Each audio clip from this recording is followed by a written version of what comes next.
the glory of thy blessed name, the maintenance of true religion and justice, the safety, honor, and happiness of the Queen, the public weal, peace and tranquility of the island, and the uniting and knitting together of the hearts of all persons and estates within the same, in true Christian love and charity, one towards another, through Jesus Christ our Lord.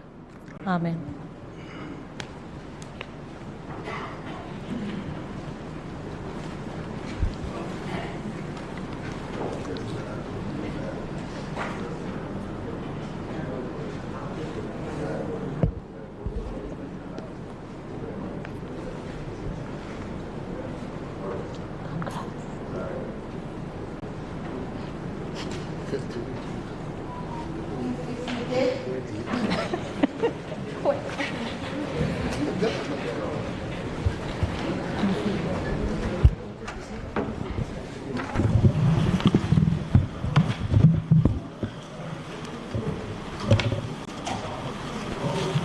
This Honourable House now resumes its sitting.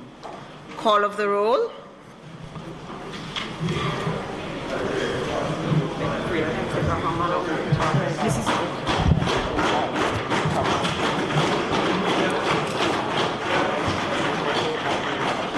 Passing through. Mrs. Holness, Mr. Bartlett, Mr. Holness, Dr. Clark, Dr. Chang, Mr. Montague, Mr. Shaw, Mr. Samuda, Ms. Grange, Mrs. Williams, Mrs. Mallow Fort, Dr. Tufton, Mr. Mackenzie, Mr. Chuck, Mr. Vaz, Mr. Warmington, Mr. Hutchinson, Mr. Charles, Mr. Terry Long, Miss Smith, Mr. Main,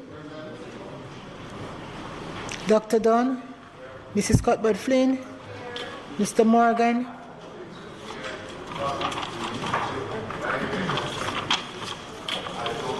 Mr. Davis, Mr. Brown, Dr. Brown-Burke, Dr. Charles, Mr. Chin, Mr. Clark, Mr. Cousins, Miss Crawford, Miss Daly, Miss Davis, Mr. Golding, Mr. Graham, Mr. Green, Dr. Guy, Miss Hamilton, Miss Hannah, Mr. Henry Kitts, Mr. Henry, Mr. Hilton, Mr. Jackson, Mr. Lawrence, Miss Lee, Mr. Miller, Mr. Miller,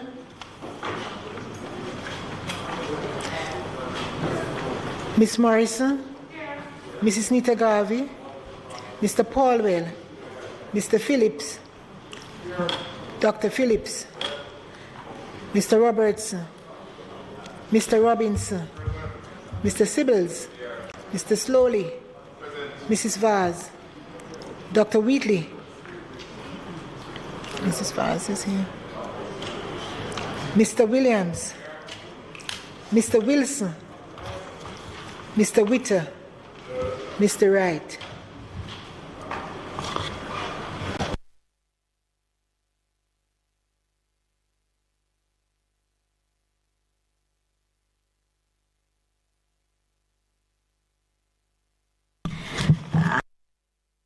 Hold on, Mr. Green.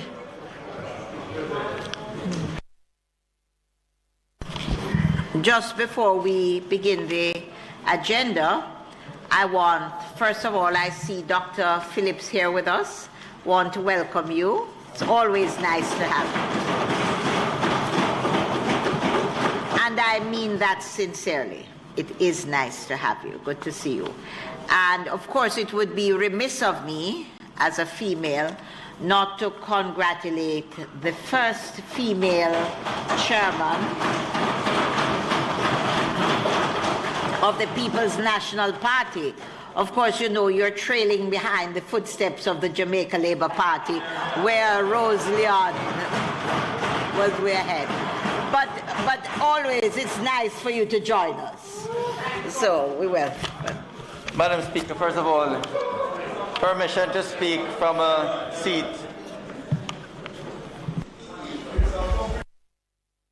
Madam Speaker, I want to thank you for your kind welcome, but I would also like, if you would permit, for me to say thanks for the very kind expressions that have been extended, not only by you, but through the clerk who conveyed to me the sentiments of the House.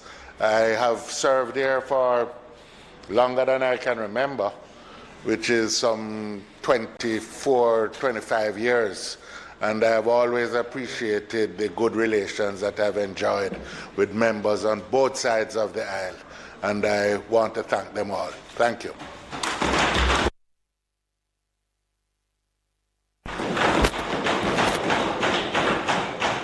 Madam Speaker, the permission to speak from a seat other than my own first.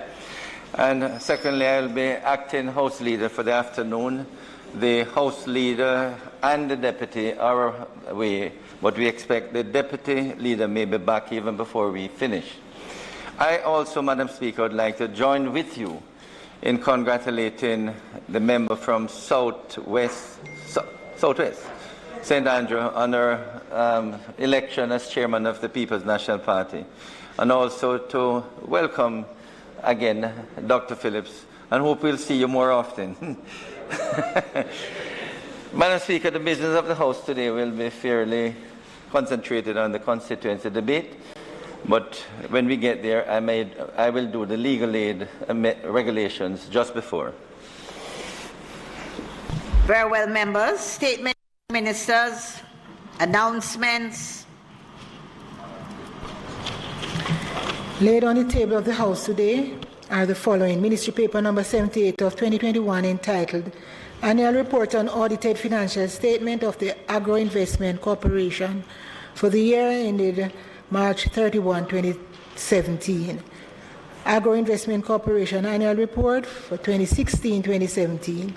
Annual Report on Audited Financial Statement of the Culture, Health, Arts, Sports and Education, Chase Fund for the financial year 2021-2022. Annual Report on Audited Financial Statement of the Toll Authority for the financial year 2019-2020. And Special Report to Parliament on the status of statutory declarations. Please hold. And also laid on the table of the House today is a copy of the legal aid. The legal aid amendment should be number 2, Regulations 2021.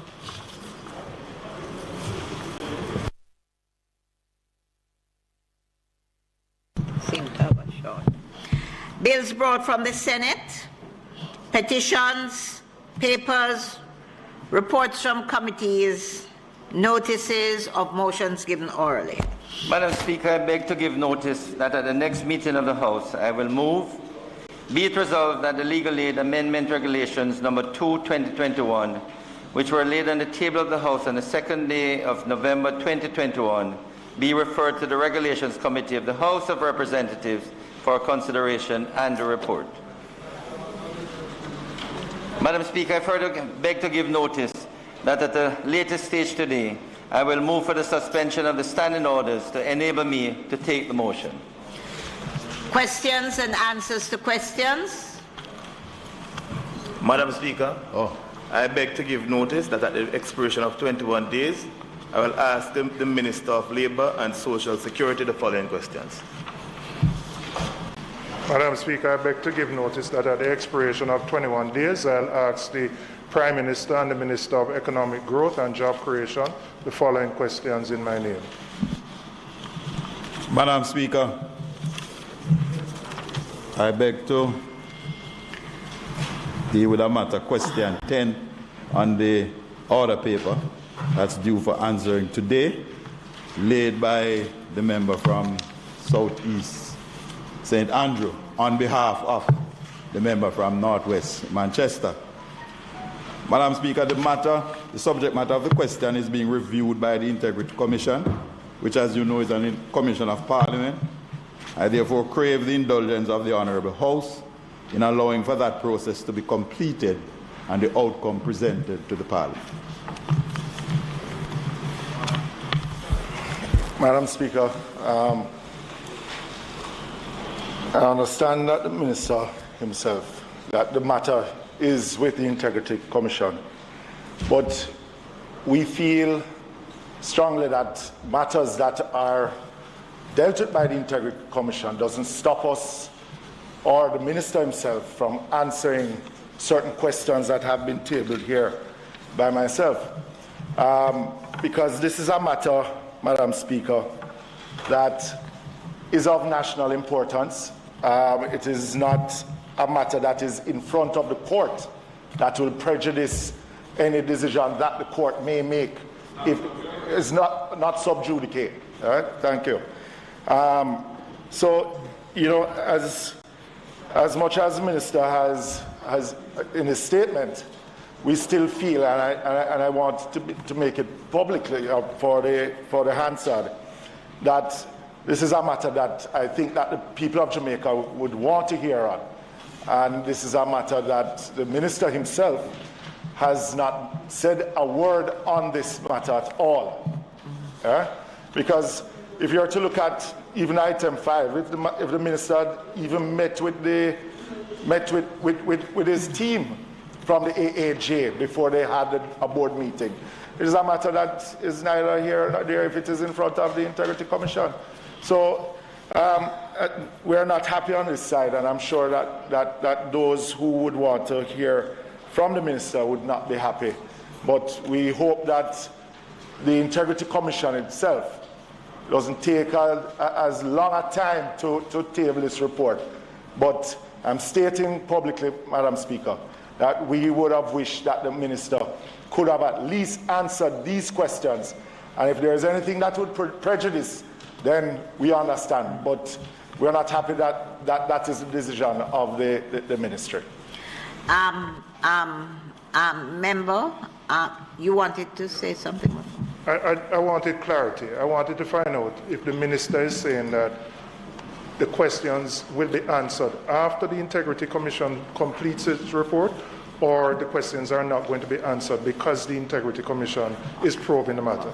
Madam Speaker, having looked at those questions, while I respect the view of the Minister, it has no bearing on the work of the Integrity Commission. These are questions which are in the public interest, which are totally separate and apart from an investigation that is commenced by the Integrity Commission. And I don't think there's anything that the Minister will say that can prejudice that. If the matter was before a court, that's a different matter. But the matter is not before a court. And I believe the public deserves answers. The Integrity Commission process could take a year, it could take more, we don't know. And I don't believe the public should be held in the dark because of that. I don't find that response acceptable at all. All right. Member, what they say, good things, all good things come to those of us who wait. And I heard member when he says he's not happy with the response, and I have listened to the member who just spoke. But it is my own view that there are 7 commissions of Parliament, and the Integrity Commission is one of those 7 commissions. It is accountable to us at Parliament, and therefore any finding that they make will be made public because it will be tabled in this House. I think as members of Parliament, we all have a great respect for the work of the Integrity Commission. And if in fact they are inquiring into a matter, their section 34(1) sets out the functions of a director of corruption and prosecutions. And 1E, I think it is, says it performs prosecutorial functions relating to acts of corruption, and 34(2) speaks to the fact that it has the same powers and functions to prosecute, as does the Office of the Director of Public Prosecutions. And therefore, they are investigating, they are inquiring into what the questions have spoken to, and I do believe that in good time, the Integrity Commission will table before us what is there. So out of deference and respect to the Integrity Commission and the work they're doing and the standing orders as it stands, I believe that we ought to wait until their inquiry. And we would not like to have any discussion in this Parliament that would in any way color, taint, go ahead of, stand beside, or go behind the findings of the Integrity Commission. I also believe that the Commission is working, will work, and will work speedily, and their report into this matter will be tabled before with us without. Madam Speaker, this is a very important issue. Not just the issues raised by the questions themselves, which are important, and the matters of public interest. And the questions are questions of fact. They want to know what are the facts which a minister ought to be in a position to answer after he makes due inquiry through his powers as minister. The whole question of in what circumstances the right of a member to elicit facts about the public affairs of the country through the formal questioning process, the circumstances in which that may be restricted is fundamental. And this is something I've looked at in the past. And it relates to issues which are before the court and the sub-judice rule. Now, the fact that the Integrity Commission is doing an investigation doesn't fall within the province of that exception. And it is true that the Integrity Commission has a Director of Corruption Prosecutions with powers to prosecute. Yes. But there's no reason to think that this particular investigation will go that route. This is a matter being investigated by the investigatory branch of the Integrity Commission. And that could take any amount of time, and it ought not to circumscribe or limit the powers of a parliamentarian to invoke the questions procedure provided in the standing orders. It is not an exception to that procedure. And I think we're going down a dangerous and wrong path by attempting to forestall that process in the name of some parliamentary commission, in this case Integrity Commission, having entered on the reference, if they have. And the minister has indicated that they have. As you know, they're not empowered by law to say whether or not they have done. But at this point, I would say before you make a ruling, Madam Chair, I would love the counsel, the legal counsel to Parliament, to opine on this matter, based on the standing orders of Parliament, and to the extent there's any gap, the learning from Erskine and May. Because I think it is a very fundamental issue which goes to the transparency of dealings and good governance in our country. And I don't think that we should forestall a proper procedure, an important procedure of public accountability by saying that because some statutory body is looking at it, Parliament has to hold its hand and step back and wait. Because, as I said, the public has an interest in knowing the answer to those questions. And those are questions of fact. They're not questions of judgment. They're questions of fact, and they should be answered, Madam Speaker. Madam Speaker, may I just say that I do support the position that you have taken, and to say to the Leader of the Opposition, to the member who asked the question, the questions, as I looked at them, are really questions, to the best of my understanding, that would be before the Integrity Commission. So why are we duplicating the process? As I see it, these questions as to the purchase of shares, why they were purchased, have they been sold, are simple questions, Madam Speaker, which we expect the Integrity Commission would send us a report within a matter of weeks. And in those circumstances, Madam Speaker, what the Minister is asking for, since the matter is before the Integrity Commission, let the Integrity Commission just report to Parliament. And if any of the questions have not been answered by the Commission's report, then he's quite prepared to answer those additional questions. But it's obvious from the questions that must be what the Integrity Commission is looking at. Well, what else could they be looking at? So, Madam Speaker, I would ask that we urge, and what could be done, Madam Speaker? From where you sit, Madam Speaker, you could ask the Integrity Commission to try to report on this matter as soon as possible. Members, Leader of the Opposition, I respect your views, and it really is a sensitive matter, and I do believe the public requires answers. Those answers will be made, but I am more inclined to the way that the person who brought the questions answered it.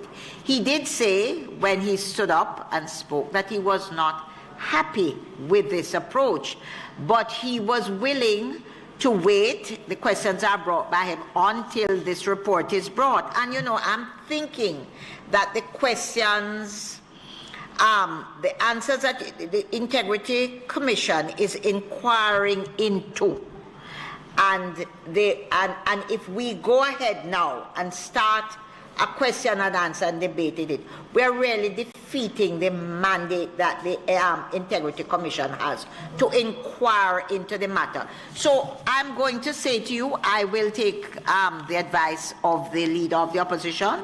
I will write to them, and I will leave heavily on the member who brought the questions, who said he's not happy, but he's prepared to wait on the report. And you know, I say all the time, Christmas is coming. Somebody will get a lovely present. I'm sure the Integrity Commission is going to make a fulsome report, as is the way they operate, and we look forward to that. And as I said, I'm going to take on the advice of the acting leader of government business this afternoon to write and ask them to do so in a Madam timely Speaker, fashion. sorry, Leader, and just coming from the point of the Leader of the Opposition, because even this matter itself also affects our committee sittings also. Committee sittings, because many a times that there are matters that are at the Integrity Commission that committees are hearing, and it becomes a tug of war between government members and opposition members too, because there's this stance that it is being seen or heard or investigated by the Integrity Commission. So it is a matter that as a parliament we can't. So where the instance or the example that the opposition leader spoke about in having us decide on a procedure that when things are in front of the Integrity Commission, what prevents us as a parliament in hearing answers from ministers or even deliberating? So I'm not saying that in this matter, but going forward, it has to be dealt with, because there's a fine line that stalls natural justice, if you want of a word. Member, I want to thank you. I think your approach is correct. I think there is a procedure going forward, but I think as it stands here today, we respect the views you have, and as also the views by the leader and the other, but the questions answered in your name, and you have correctly said going forward. For now, my ruling on the matter is that the Integrity Committee is a committee that I think all members of Parliament have a lot of respect for. They do thorough and good work. I will write to them to ask them to, as hastily as ever, but for this afternoon, my ruling on the matter is that we will await the outcome of the findings by the Integrity Commission. Madam Speaker, yes. I think the idea of you writing to them to tell them how to do their work, whether I'm not going to. I don't think that's appropriate. Okay. My own view is, as I've said already, the standing orders and procedures of Parliament provide for a way of getting facts on matters in the public domain of public interest. There are exceptions to that which are set out in the standing orders and in Erskine and May, and they relate to matters which are before the court. This matter is not a matter that is before the court, and I think we're going down a dangerous path where the Speaker and the government side say we can't ask anything in this domain because that particular body is looking at it. That body is going to be looking at it and drawing conclusions as to whether or not acts of corruption were committed or other malfeasance took place or maladministration took place. Are all about? Our questions are simply questions of fact, A, B, C, D, and they should be answered unless there's a basis in law, in the standing orders and the procedures of Parliament for them not to be answered, and none has been presented. And I reiterate, Madam Speaker, let the counsel to Parliament opine on this matter, because it's going to come up again and again, and we ought to have clarity as to in what circumstances a member's questions can be deferred or not answered. And it shouldn't just be because somebody thinks it's a bad idea. Let us see what the proper position is. That's why we have an attorney paid for Parliament's benefit. Let us get their opinion on the matter, ma'am. Leader of the Opposition, I understand your views. I respect them.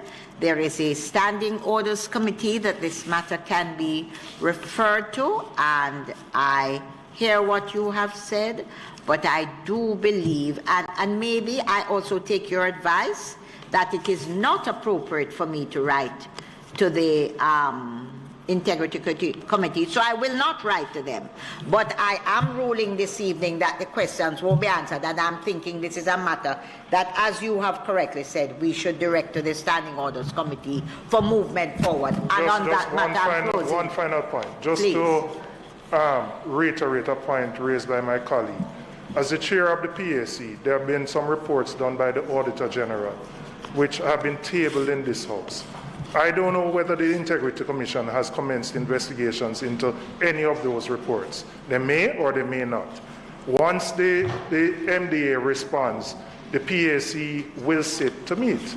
So if the principle that is being applied here to these questions, then the PAC is going to have a problem dealing with those matters. So I'm just saying it is very important. It is a very fundamental issue here that we get proper guidance in terms of how we proceed. And we will get proper guidance. My ruling stands for this evening.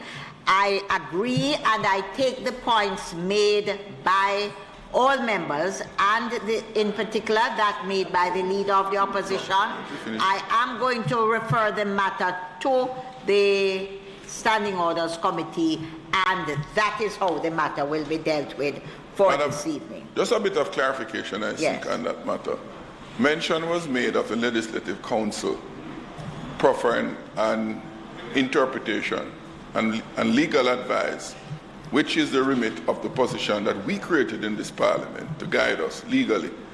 Will that consultation or that formal request be made for that? That will be made in conjunction with it moving forward to the committee. What I propose to do is to take the advice of everybody so that we as members have full clarity on the matter going forward. Madam Speaker, just finally, as you will realize that this is a matter that is ongoing, it's continuous. Is there a time frame that you will set for that committee to meet and indicate what the ruling is? Otherwise, it could be almost deferred indefinitely. Member, as the Speaker of the House, it is my duty to make sure that we operate in a proper fashion with clear understanding as to the standing orders, and we move as swiftly as we can so that all the matters that ought to be aired in the interest of justice is done. And I give you my word that that is how I will approach this situation. With it amount or so then, Speaker? I said that you heard what I just said. I am not no man is an island here, but I have given you my word that I will do all that I can to make sure that this matter. Is it on this matter, Madam Member? Just, sorry, Madam Speaker, this document that you've tabled in the House to us on the Integrity Commission, it's not dated by you. Can we ask that it just be dated and as the Speaker of the House? Just to let you, for clarification, if you want to have a look at the file copy is dated. Where's the file copy? Please have a copy of the file copy copied for the member. The file copy is dated. So please make a copy of the file copy that is dated for the member, please. It's dated, it's right here. Have the front page. Madam Clerk, please have it copied for the member. Okay, members, motions that be made at the commencement of public business requiring notice, motions relating to sittings of the House, motions for leave to introduce bills, presentation of bills without leave of the House first obtained, public business. Madam Speaker, as I indicated, there's a short matter which I will take, the Legal Aid Amendment Regulation number 2. And it is number 2, Madam Speaker, because number 1 was taken on the 28th of September and the Regulations Committee reported on the 12th of October 2021. Madam Speaker, the reason for number 2 is that soon after the matter was dealt with in the House, the attorneys sought, and I accorded them a meeting. So the attorneys and myself met, and they indicated their disappointment with what was dealt with in Legal Aid Regulations 1. Obviously, in discussions with them, I informed them that legal aid is basically not the normal fees that you pay private retainer. And they must also understand that indeed in legal aid it's a contribution that attorneys make towards indigent clients, persons who can't afford a lawyer. But to be fair, Madam Speaker, the attorneys did express a position which was persuasive that these complex matters, gang trials, could go beyond the normal legal aid. So, Madam Speaker, you will see where, in fact, even though we have doubled the rates for normal offenses, when I say normal, all the other offenses, because a murder trial and illegal possession of firearm, apart from the mentioned date, the trial date may not last more than a week or 2. But as we have found out, Madam Speaker, these gang trials could take... Member, just before you continue, can I just ask you first of all to seek permission for the House for the suspension of the standing orders to enable you? Madam Speaker, I should have known better. Madam Speaker, I now move for the suspension of standing orders to enable me to take the motion, notice of which I gave earlier. The question before the House is that the standing orders be suspended to allow the Minister to take the motion, notice of which he gave earlier. Those in favour? Those against? The ayes have it. Minister, you can... Yes, thanks, Madam Speaker, and sorry for that procedural lapse.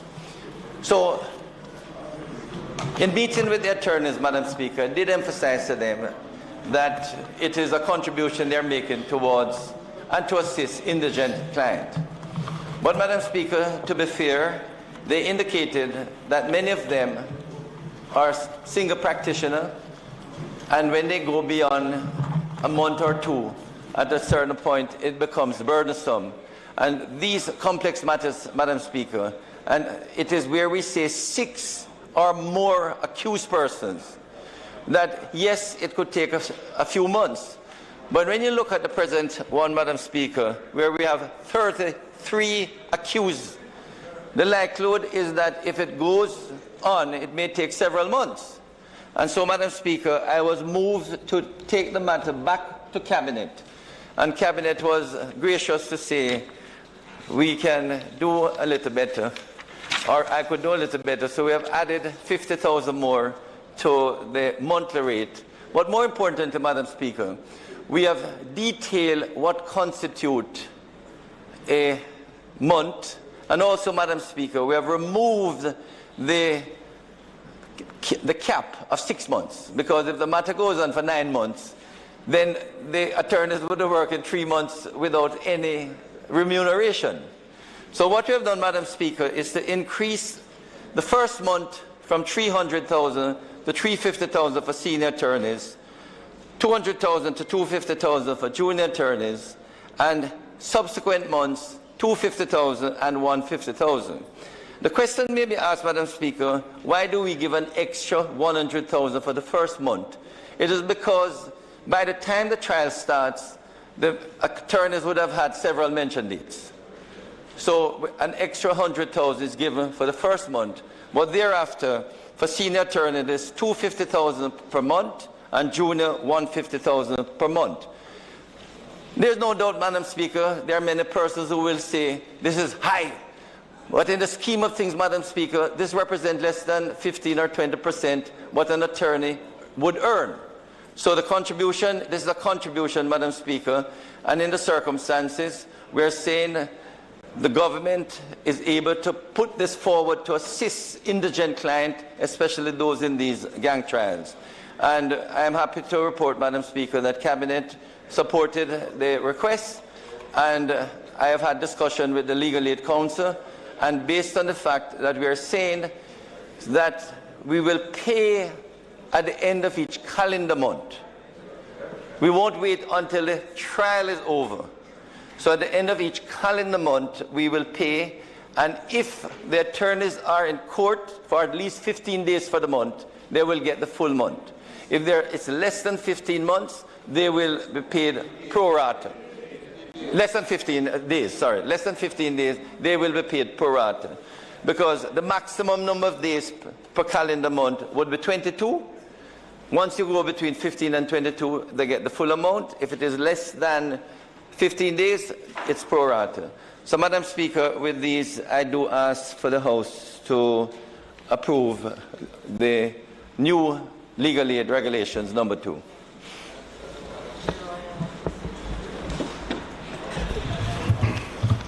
Madam Speaker, when the first attempt was made to do this a week or two ago,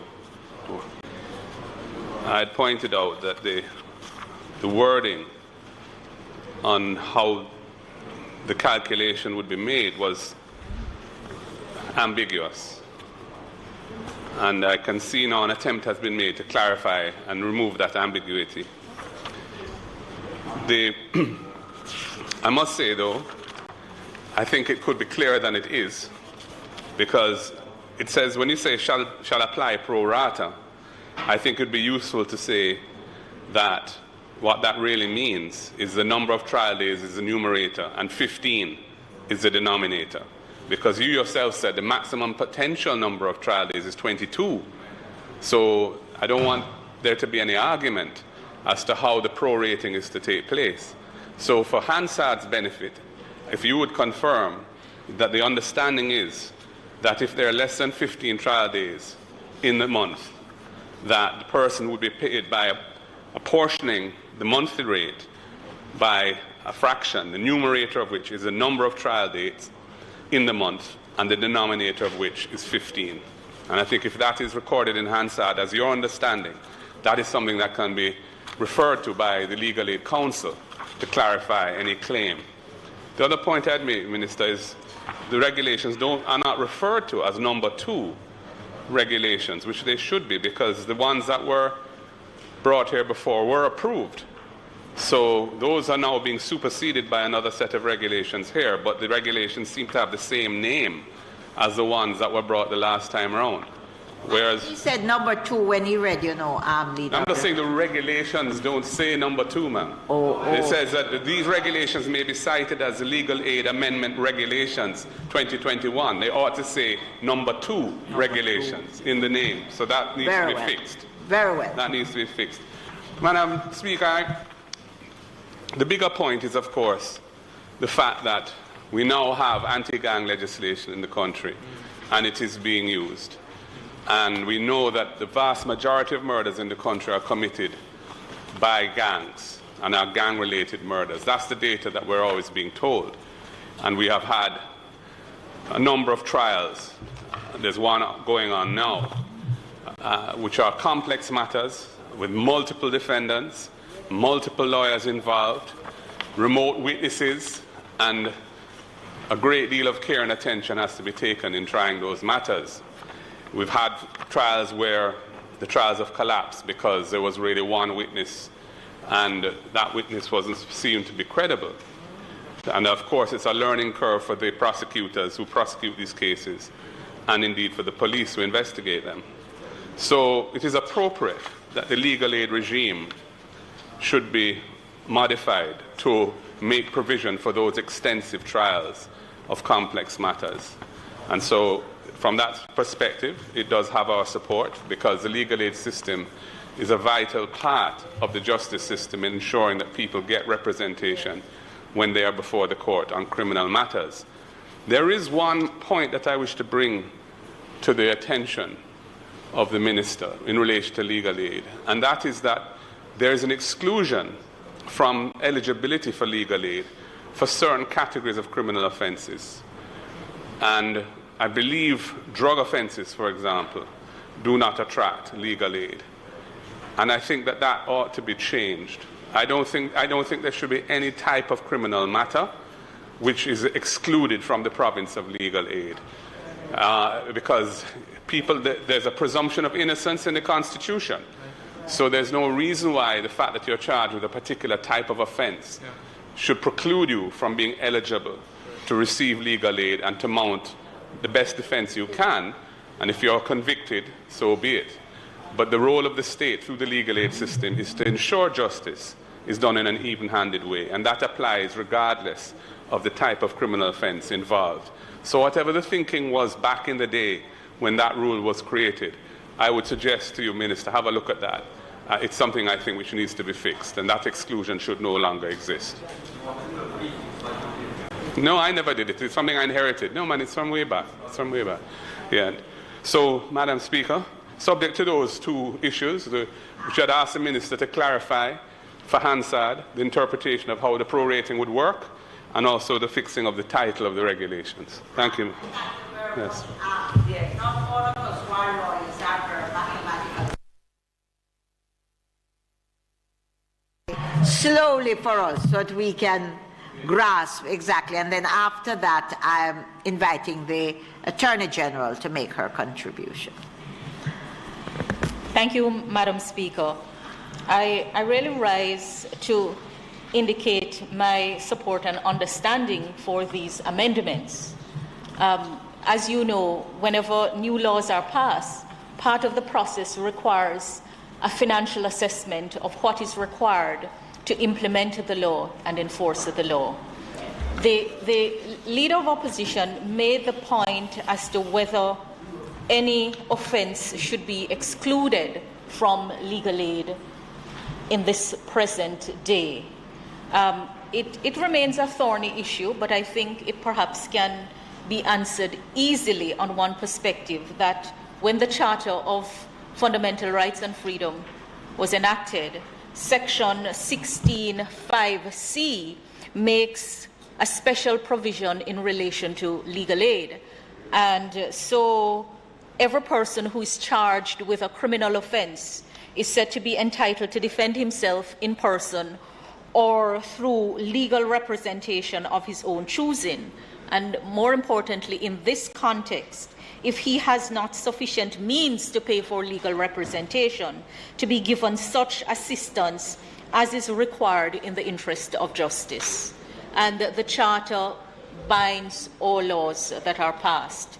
But you do know that it does raise another question as to how much of the public purse really should be spent to assist persons who, do deeds that really wreak havoc on the society. But that aside, there is indeed the presumption of innocence.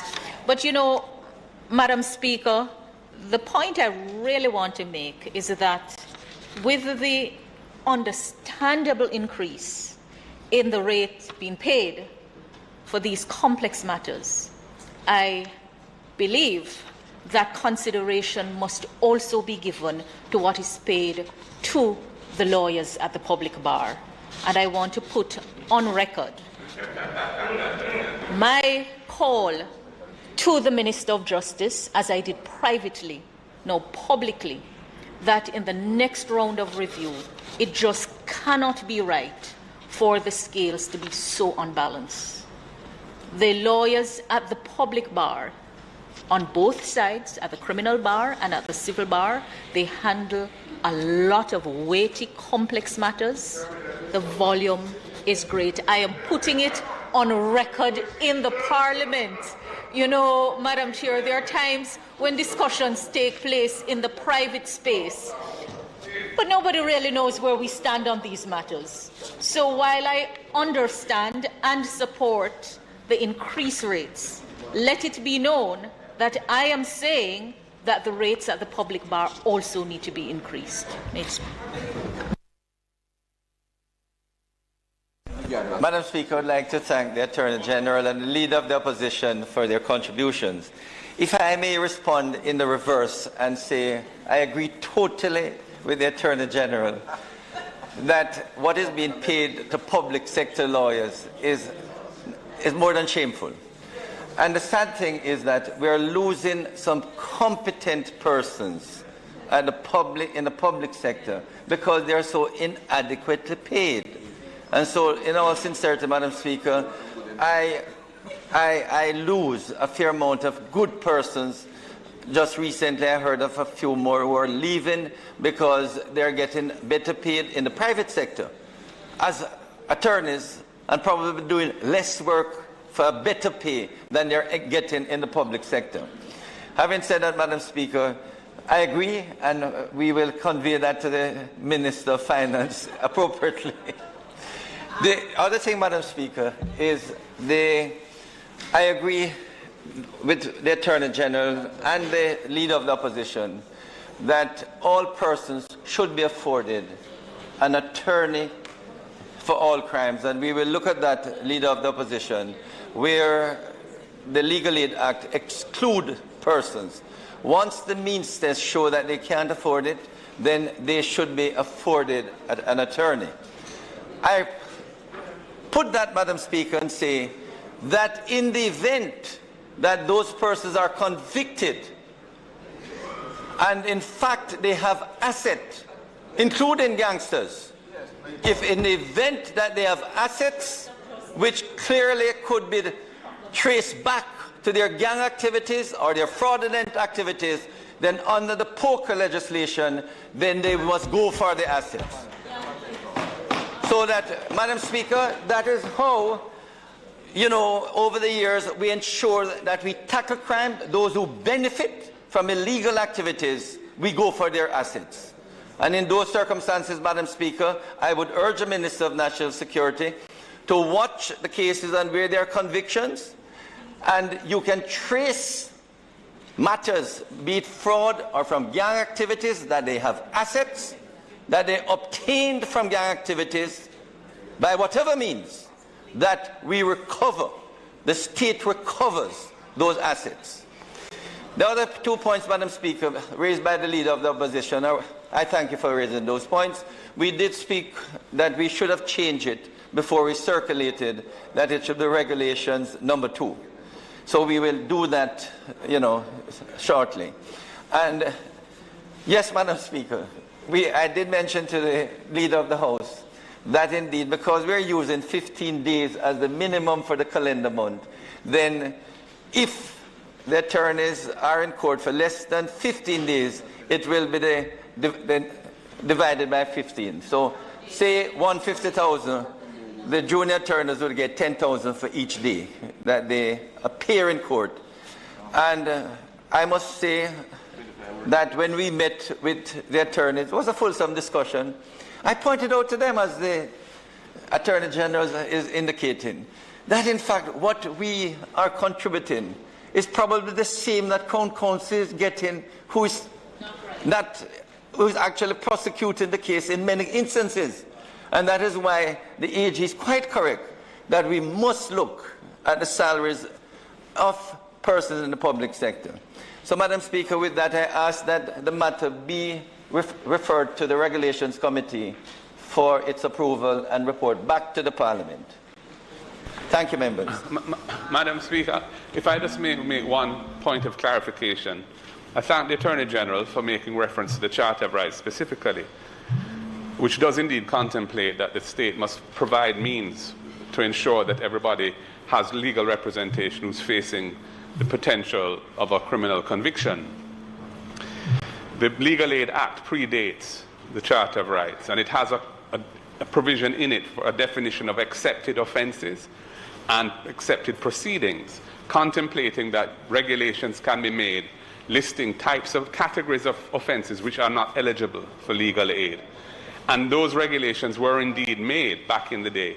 And I'm saying I don't think we should wait for somebody to challenge that and not go through a court process. It's clearly not compatible with the Charter, so we should fix it. And I think it would be, especially if we accept that anti-gang proceedings are subject to legal aid, then I can't see why the other accepted categories still exist. So I'm just asking to have a look at that, please, Minister. Thank you.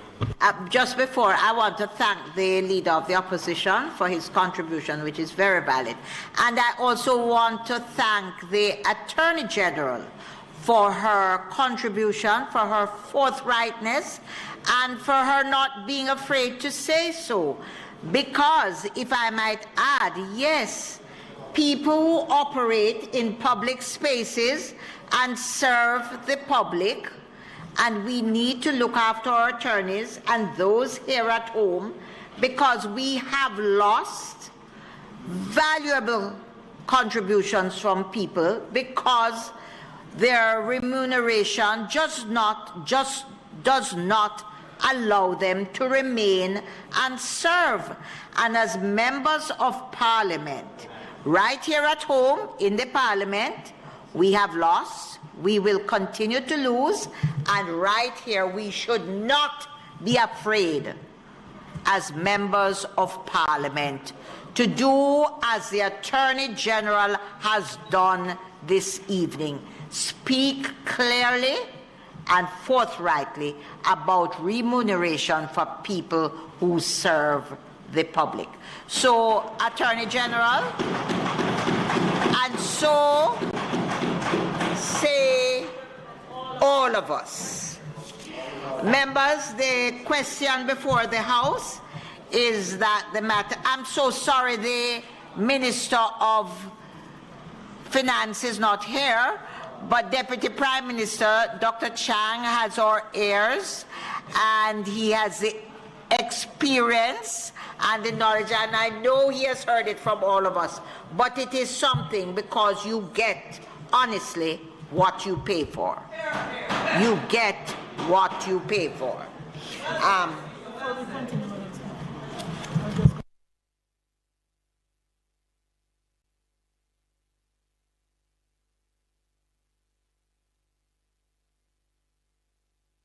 Members, just before the motion is approved, we have just got communication from the Integrity Commission that the member asking about the undated thing, the Integrity Commission just communicated and asked for this report, because it has some errors in it, to be withdrawn and a new one tabled. So I'm going to, after this motion is approved, seek the permission for the recommittal of the item announcements for the clerk to withdraw the one laid on the table and for this new one to be tabled this afternoon. Members, the question before the House is that the motion brought by the Madam Speaker, if you, 1 second. It's critical, and can you tell me how soon? Beg your pardon? That is critical, and can you tell me how soon it will come back, against the background it is here. That many of us who filed our integrity reports to the Integrity Commission, it's here. It is here. It is here. So you're going to give us a new one today? Yes, that's what I'm indicating, but we are asking for the committal of the item announcement to allow her to withdraw the first report, which had errors that they picked up and are asking us to withdraw. We're going to ask, so we will ask, the question before the House is that the motion brought by the Acting House Leader and Minister of Justice be approved and be referred to the Regulations Committee. Those in favor? Aye. Those against? The ayes have it. I'm now going to ask the House for the question before the House is that we have the recommittal of the item announcements. Those in favor? Aye. Those against? The ayes have it. Announcements recommitted. I now ask that the special report of the Parliament to the Parliament on the status of statutory declarations tabled earlier be withdrawn and that it be replaced as with the corrected version which reads the special report to Parliament on the status of statutory declarations.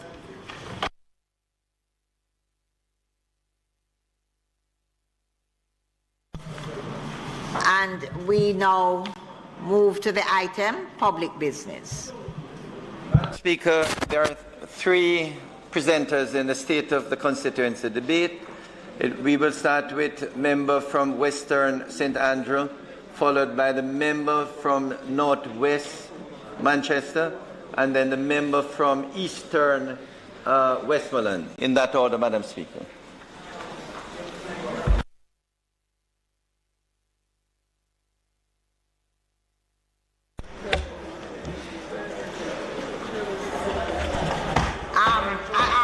Member from St. Andrew Western.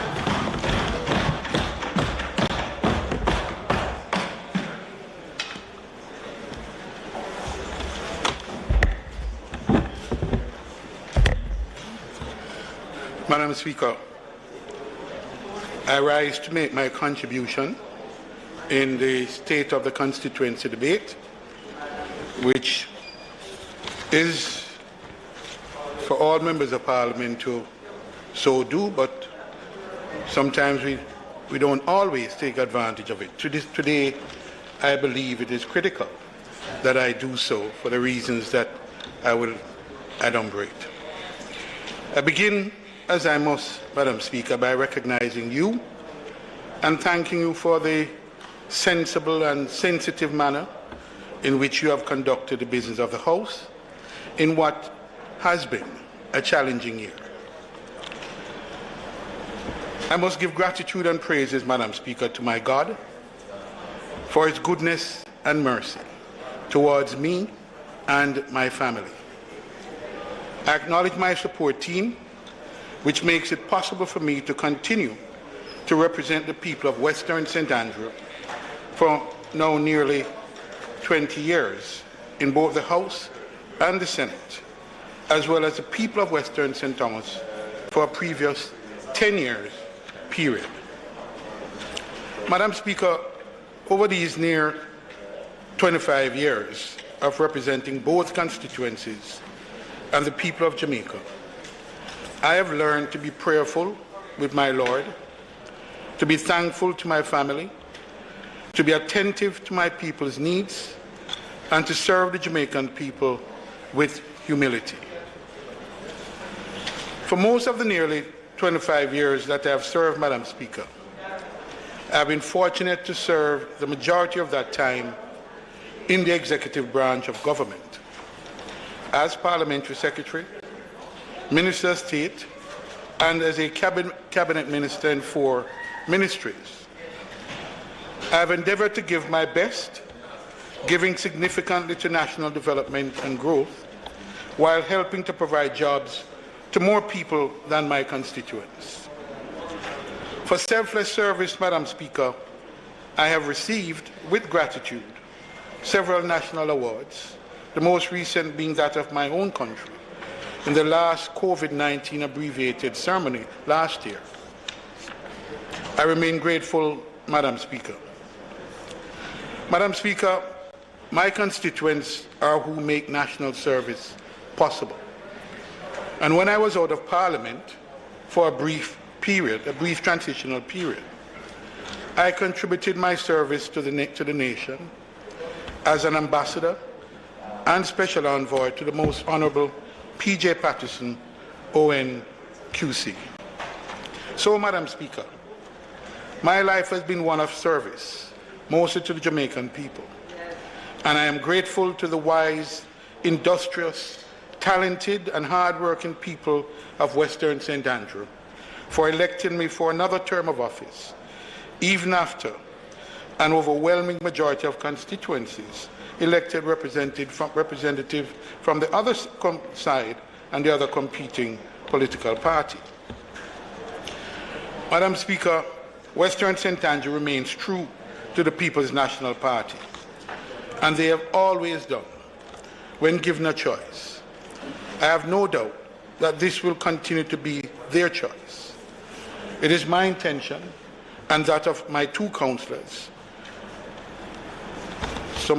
Councillor Anderson, who is here, and Councillor Clark, and a caretaker councillor who is here, and my sitting councillor, Councillor Norman Perry, who is not here, to continue to work with and for the people to ensure that this is so. Madam Speaker, the boundaries of the Western St. Andrew constituency have shifted over time, and significantly since the previous two elections in 2011 and 2016. While the constituency has remained predominantly urban and inner city, it has been expanded to include areas such as Plantation Heights, Belvedere, Cypress Hall, Cedar Valley, Gutsman, and Happy Grove, all previously part of West Rural St. Andrew. This, Madam Speaker, makes Western St. Andrew one of the most populated and most diverse constituencies in Jamaica. Too often, Madam Speaker, I have had to impress upon the various ministers of agriculture that Western St. Andrew is not just an inner-city constituency, but comprises significant rural and farming communities deserving of support from the agricultural budget, including farm roads. I use this opportunity to continue to plead my case to the current minister, Madam Speaker. The many farmers and residents who live in these rural farming communities deserve and indeed demand the support of the government in addressing their critical needs. Apart from the larger residential segment of the constituency, not previously mentioned, which includes Washington Gardens, Colville Gardens, and parts of Duane Park, which falls within its boundaries, the remainder of the constituency consists of mainly inner-city communities, including decaying urban areas in Waterhouse, which I share with the Prime Minister, Seaview Gardens Phases 1 and 2, urban settlements in parts of Riverton Meadows, New Haven, Ferry, and Colorado Mews. Madam Speaker, the vision for Western St. Andrew has been clearly articulated and documented as, and I quote, achieving sustainable and sustained development that is inclusive and equitable in a clean and peaceful environment powered by the people, end quote. Our mission is, and I quote, to ensure representation and action, to empower the people to live their dreams and to achieve their full potential, end quote. In real terms, Madam Speaker, this requires that we modernize and transform the existing industrial belt along Spanish Town Road to Ferry into a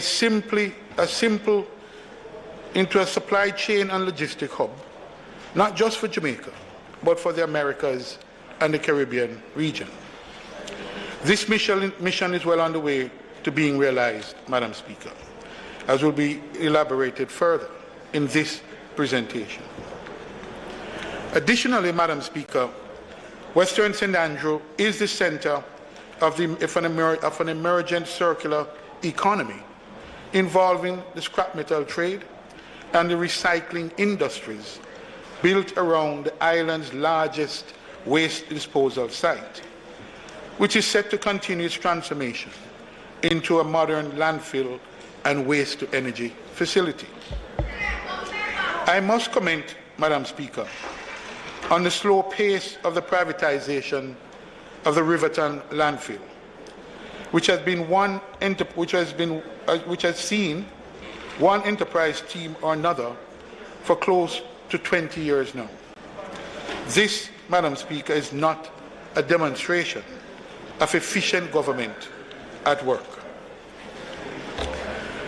Madam Speaker, Western St. Andrew, together with South St. Andrew, is the cradle of reggae music in Jamaica.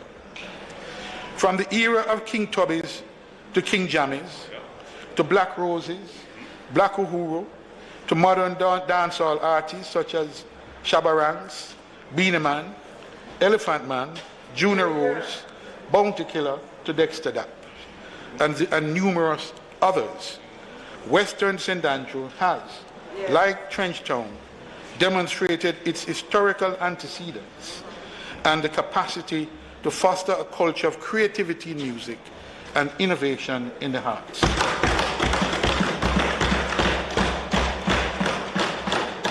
Hence our focus on building public or community-based music studios to serve as training facilities for young people in the several communities of Waterhouse, Seaview Gardens, and Duane Park.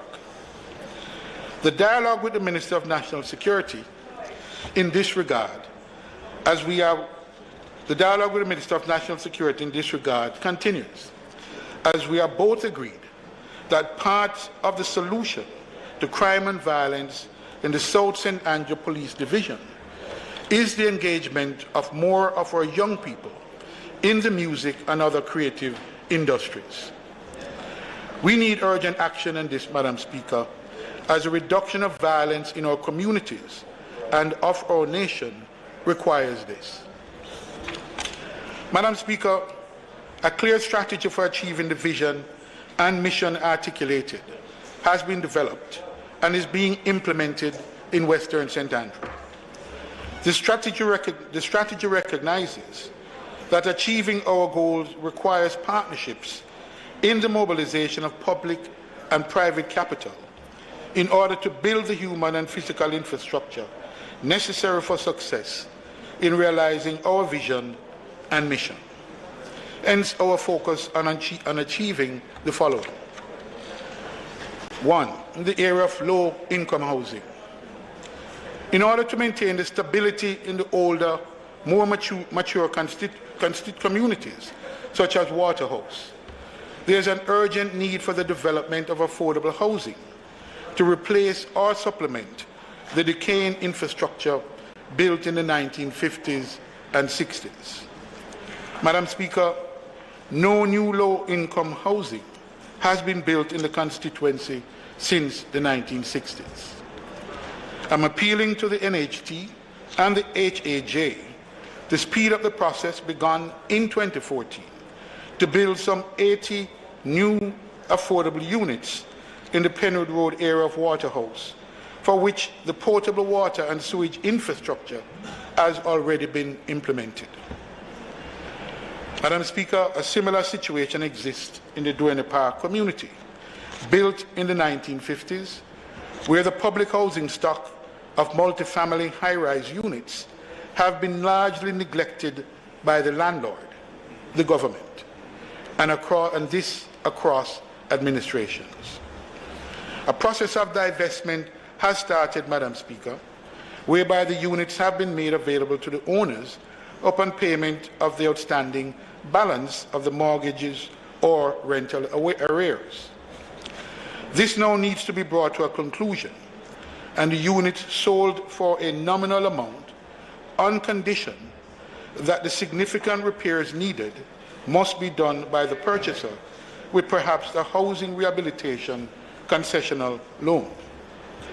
The government should, however, Madam Speaker, undertake the other necessary physical infrastructure work, including road restoration and other social amenities. The next area we will be focused on, Madam Speaker, is rehabilitation of road network.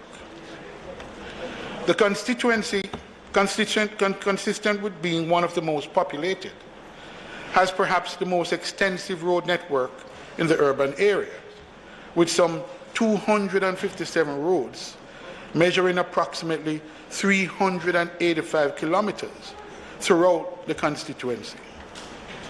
We continue to make slow progress in the repairs and rehabilitation of the heavily trafficked roads, Madam Speaker. But the aged asbestos pipes for potable water and sewage suffer continuous breakage, causing community roads to be in a constant state of disrepair. It is also not unusual for a team of National Work Commission workmen to show up the next day after a road has been repaired to fix a broken main. Unfortunately, the response to representation for repairs to roads in the constituency has been painfully slow. For example, the situation with two roads in the Waterhouse community tells a story. Ellistow Avenue and Conway Road, where after waiting many years for the roads to be repaired, the identified funds had to be redirected elsewhere as the underlying pipes had first to be replaced. The replacement funds have not as yet been found after several years, and the roads remain in a deteriorating condition. The residents are tired of measurements being taken, Madam Speaker, and have sent a clear message to that effect. We are still expecting the funds to be allocated for the roads in the current year's budget as promised. Madam Speaker, the situation is so challenging that recently we had to make the difficult and painful decision to reduce the support for education.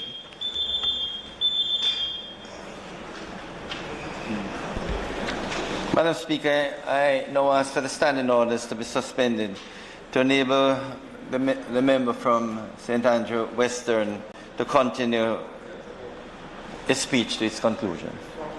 The question before the House is that the member be given sufficient time to complete his presentation. Those in favour? Aye. Those against? The ayes have it. Member? Thank you, Madam Speaker. I'm much obliged. So I was saying, Madam Speaker, that the situation is so challenging that recently we had to make the difficult and painful decision to reduce the support for education we normally provide through the CDF to constituents in order to focus on repairing roads in the constituency. Madam Speaker, as you can imagine, this is only a drop in the ocean because the CDF, quite frankly, was never designed from the outset to be fixing major roads, as there are several kilometers of roads that remain in poor to terrible condition. But as in most deserts, Madam Speaker, there is an oasis. In Western St. Andrew, the oasis is the work currently being done in the Coville Gardens community, in the rehabilitation of roads and circles, as well as the high-rise housing schemes.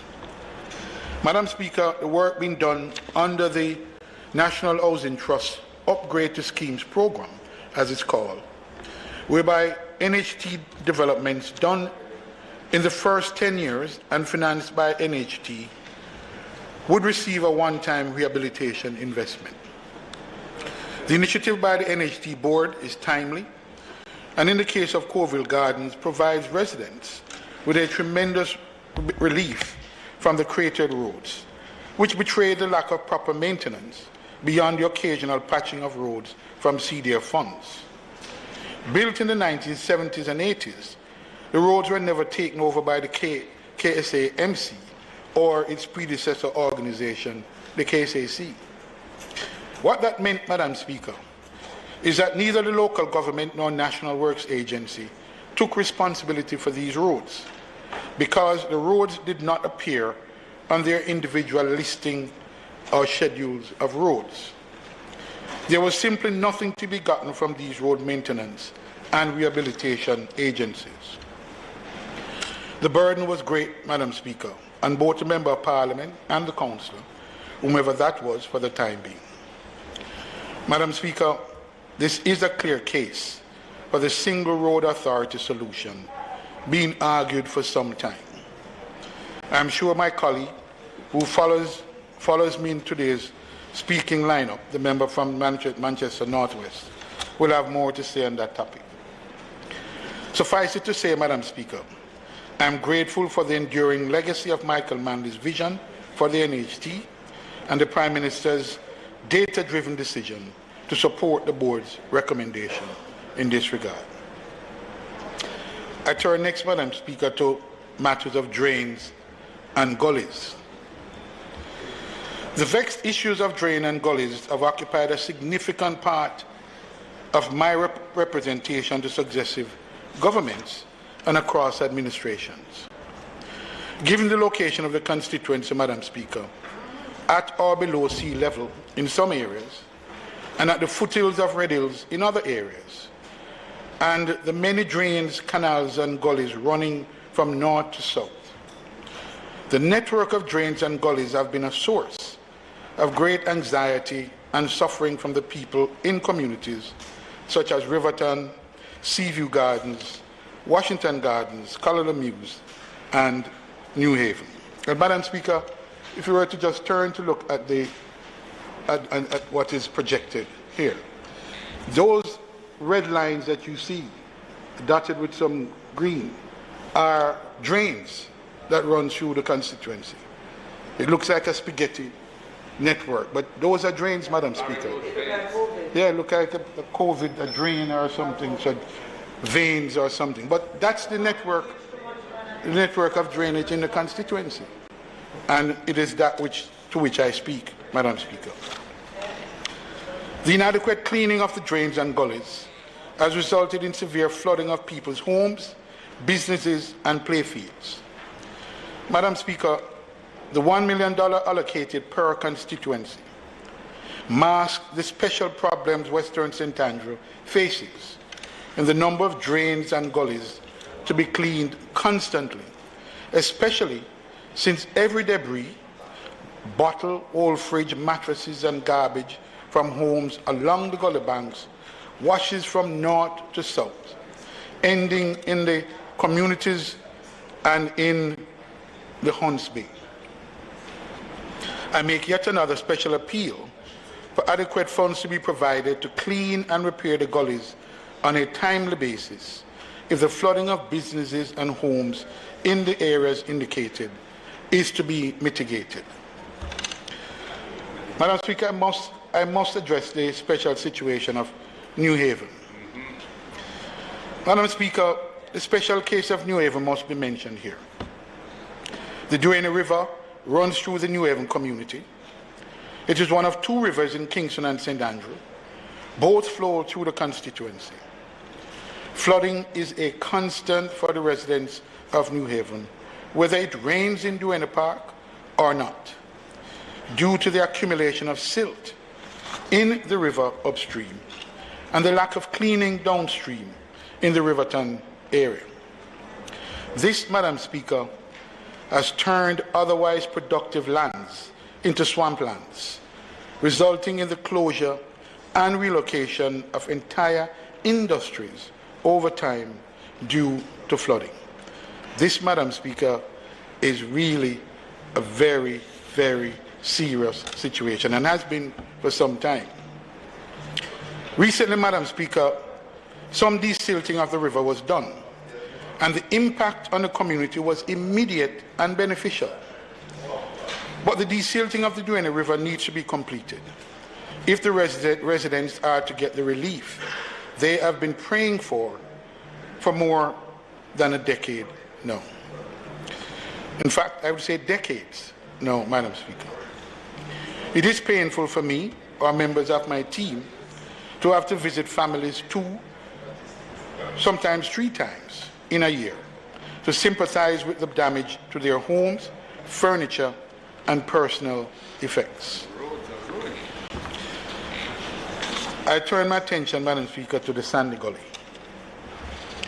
For anyone driving along the lower section of the Sandy Gully, especially in the vicinity of Spanish Town Road or even Mollines Road, they cannot fail to see the state of the gully, which is the main artery for draining the water from the upper reaches of St. Andrew. In its current state, Madam Speaker, the Sandy Gully presents a clear and present danger to the Port of Kingston, which adjoins the Hunts Bay, into which debris is designed to flow. It is but a matter of time, Madam Speaker, given the frequency and intensity of climate events, before the situation of floating debris begins to threaten our main commercial and transshipment port, the centerpiece of an expanded supply chain and logistics hub in the Americas. Inaction does not only threaten the residents of Seaview, it threatens all of us. Madam Speaker, I turn my attention now to Riverton and the land situation there. Madam Speaker, the history of the lands in Riverton and how they came to be the refuge of hundreds of persons thrown off the lands at what was Withdrawal in West Kingston to make way for the new development of Tivoli Gardens is still not widely known. But those who were dislodged have not forgotten that traumatic and painful event. Many of these persons took refuge literally on the dump at Riverton and have eked out a living for themselves, their children, grandchildren, and great-grandchildren, many of whom still occupy parcels of lands in the Riverton community. For some have been there for more than 12 years minimum, and some for as long as 60 years. Against that background, Madam Speaker, and without consultation with either the Member of Parliament, the councillor, or the citizens, someone who previously owned land elsewhere along the industrial belt shows up to insist that the people be removed from the land to make way for a factory development. A factory, Madam Speaker, in the middle of a housing settlement with families and children of all ages, reminiscent of industrial England in the late 16th to early 17th century, kind of Charles Dickens kind of existence, and not Jamaica in the 21st century with environmental concerns a priority.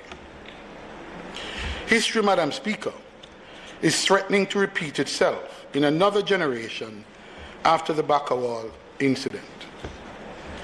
But the saga is just beginning, Madam Speaker, because this diabolical plot, it appears, is being backed by the Ministry of Housing, which, despite my urgent request to meet to discuss this and other pressing issues, has not found the time. The Minister, Madam Speaker, has only recently agreed to meet upon his return from COP26 in a few weeks' time. Meanwhile, the person claiming to have purchased the land without sufficient proof of having done so lawfully is insisting that the families remove themselves from the land immediately or face being fenced in behind a wall to be built. Tension is rising in the area. Predictably, the area is on edge. Madam Speaker, I have registered my objection to this forced removal of persons from their homes, and I am demanding answers to the following questions. A, when and why was a restrictive covenant on the title to the land, limiting its use to residential development, removed from the covenant to allow for a factory development? B, why were the residents told by the ministry officials that they could not purchase the land because it was being sold by private treaty in breach of the land divestment policy of 2015, thereby denying them the right of first refusal to purchase the said lands? C, when, if at all, was the declaration of the land as Operation Pride Land under the Housing Act been rescinded? Has it been rescinded? I think not. D, does the government have a plan for development of the other parcels of Riverton lands for which there has been no discussion nor consultation with the representatives of the people or the people's themselves. And the final question I have, Madam Speaker, in this regard is, does the recent amendment to the Registration of Titles, Cadastral Mapping, and Tenure Classification Special Provisions Act apply to the settlers, the occupiers of the land, some of whom, as I mentioned earlier, have occupied the land in excess of 12 years, and some for more than 60 years? Madam Speaker, this marks a very serious development in a community that has been making great effort to improve the basic amenities over time. The people, Madam Speaker, are determined to fight for their piece of the Jamaican dream. And we as representatives, meaning the Member of Parliament and Councillor, along with the opposition and other fair-minded people, will fight alongside the people in protection of their rights.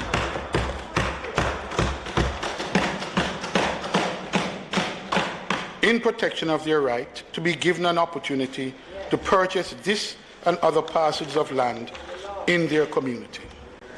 They too, Madam Speaker, deserve to own a little piece of this rock we all call home. So, Madam Speaker, the vision and mission for Western St. Andrew places it on an upward trajectory for investment and growth. Adjoining the Port of Kingston, as I mentioned earlier, the planned Seaview Eco-Industrial and Logistics Park is attracting over US $450 million of investment in a major logistics development to support the expansion of the Port of Kingston. This is complemented by the relocation to Western St. Andrew of Jamaica's largest trucking, haulage and heavy equipment firm, Zuki Trucking, as well as several warehouse projects being built in and around the industrial belt, is further proof of the embrace of the global logistics hub vision for Jamaica. The major industrial park development at Ferry Pen in the constituency is another proof of concept that Western St. Andrew is the industrial heartland of Jamaica. Madam Speaker, I seldom take credit for the work that I do on behalf of the people, either as Minister or as MP. However, Madam Speaker, permit me on this occasion to take some credit for the development of Ferry Pen, which development was seeded by the relocation of Nestle Jamaica's main operation and distribution center to Ferry Pen, after it sold its manufacturing assets and planned to reduce its presence in Jamaica significantly.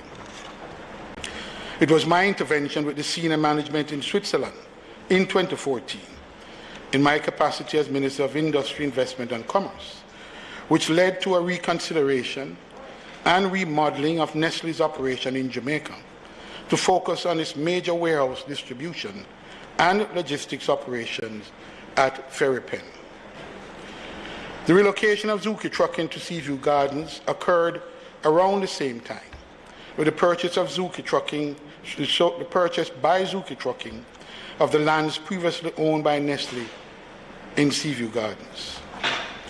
Madam Speaker, I am proud of the development at Ferry Pen to now include a BPO facility which is providing opportunities for our young persons in the constituency and beyond, even as we speak. Madam Speaker, Jamaica is participating in the global automotive supply and value chain, as envisioned in the Global Logistic Hub Initiative, articulated in the Portia Simpson Miller administration, as demonstrated by Kingston Wharves Limited and its vehicle logistics operations. Ferry Pen now showcases the opportunities that awaits the Cayman Special Economic Zone and other planned SEZs, Madam Speaker, for which I recalled I was ridiculed by some in this very chamber, who now have gone very silent, as it has become clearer now, more than ever, that Jamaica's role as a major logistics gateway to the Americas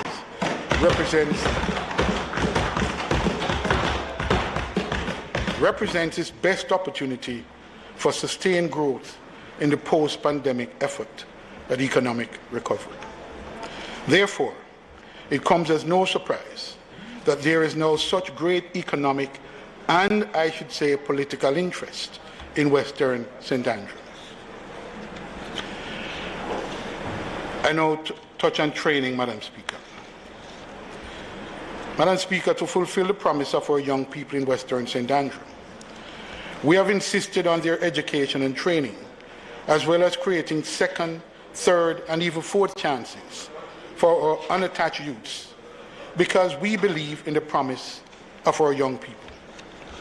But, Madam Speaker, this is the reason we are concerned about the recent reports of the state of affairs at Hart Trust, our premier training institution in vocational and skills training in Jamaica. Already, we in Western St. Andrew have fought for skills training in areas of industry needs, such as forklift and trailer truck operation, to prepare our young people for jobs not only here in Jamaica, but in the UK, USA, and Canada, where major shortages of certified truck drivers are creating disruption in the global supply chain. Madam Speaker, our trust and the government need to straighten out the internal issues affecting the efficient operations of the institution as quickly as possible in order to respond to the needs of a post-COVID Jamaica and the wider world.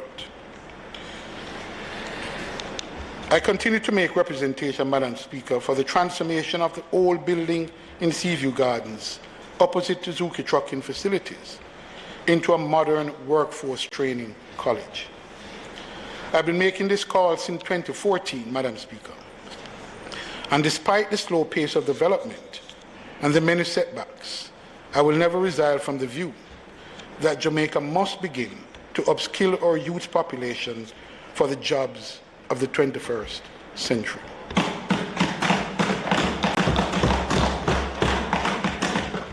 The supply chain and logistics related skills in warehouse management, inventory management, packaging, AI, and data analysis are where our efforts should be focused, because our people have proven to be adept at mastering smart technology and only need the opportunity. We cannot fail them, Madam Speaker. It is true that their education and employment benefits our youths directly, but there is a greater benefit to social cohesion, the reduction of crime, and the country's economic growth and development from which we all benefit. In conclusion, Madam Speaker, Western St. Andrew is not lacking in visionary leadership. We lack the public and private resources necessary to provide the public goods and services being demanded by our constituents.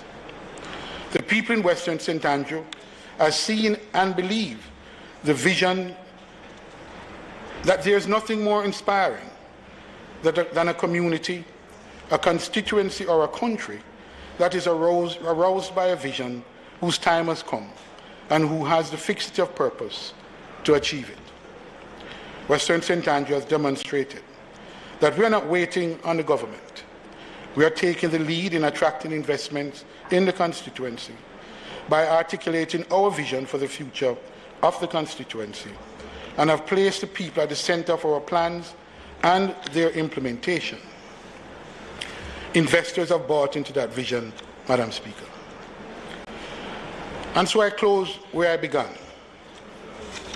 Madam Speaker, recently I was challenged by a member of this Honourable House to identify one case that I've ever won, to prove to him that I was not, in his word, a quasi lawyer.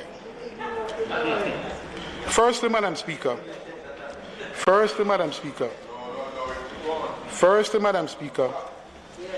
the member does not even understand.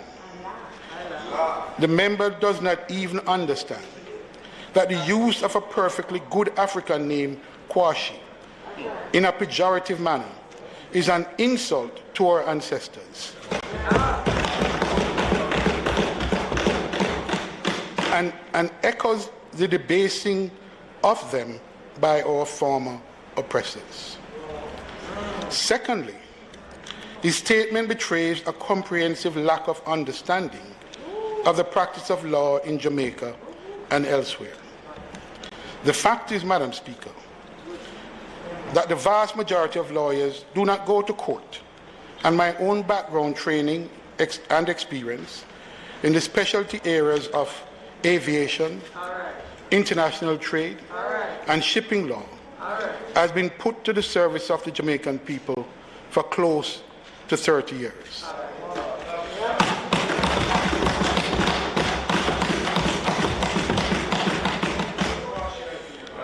The national awards I've received for my work in international affairs and in negotiations on behalf of the African, Caribbean and Pacific ACP group, negotiating with the European Union the Cotonou Agreement, which provides trade and financial benefits to over 80 developing countries for a 20-year period, is compelling evidence that I have been winning for the Jamaican people at the public.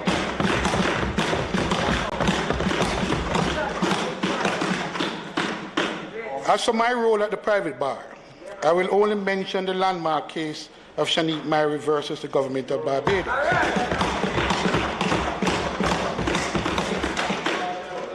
Before the Caribbean Court of Justice, in which the firm Hilton Brown, of which I was a founding and managing partner, filed suit on behalf of Ms. Shanique Myrie against the Barbadian government for breach of her right to hassle-free movement within CARICOM under the revised Treaty of Chaguaramas, which I helped negotiate, Madam Speaker. Although I was a cabinet minister by the time the case came to trial, and therefore could not take part in the actual trial, significant work in initiating that case was already done. The ruling in the Shanique Myrie matter is a victory for the Jamaican and Caribbean people in their efforts to integrate the Caribbean region. Madam Speaker, I have responded in this manner, not because I believe the member will understand or will ever apologize, as it is not in his DNA, for what the acting speaker has already ruled as abusive and inappropriate comments, but because I feel duty-bound to respond on the record to what was intended to injure me in my reputation as a partner in my private legal practice. An act, Madam Speaker, which if done outside the precinct of this House, he would have paid dearly for.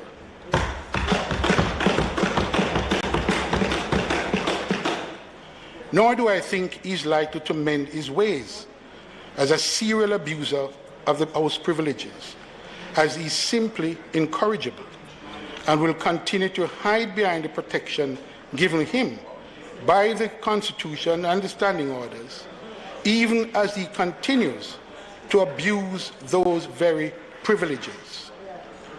Madam Speaker, my style is not boastful. My style is to be humble and grateful for the successes I've had, and to use those successes for the benefit of the people I serve. I treat every unsuccessful venture as an opportunity for learning.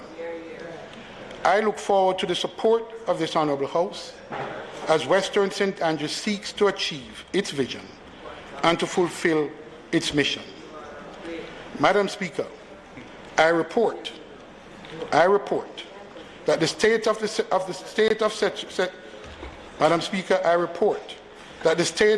constituency of Western St. Andrews is strong in its vision, mission, people, policies, plans and programs, but deficient in the public resources needed to execute these plans and programs for the benefit of the people. May it please you, Madam Speaker.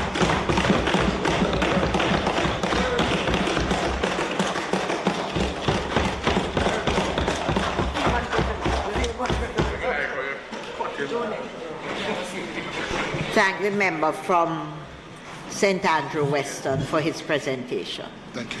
And now we have the member from Manchester Northwestern. Right.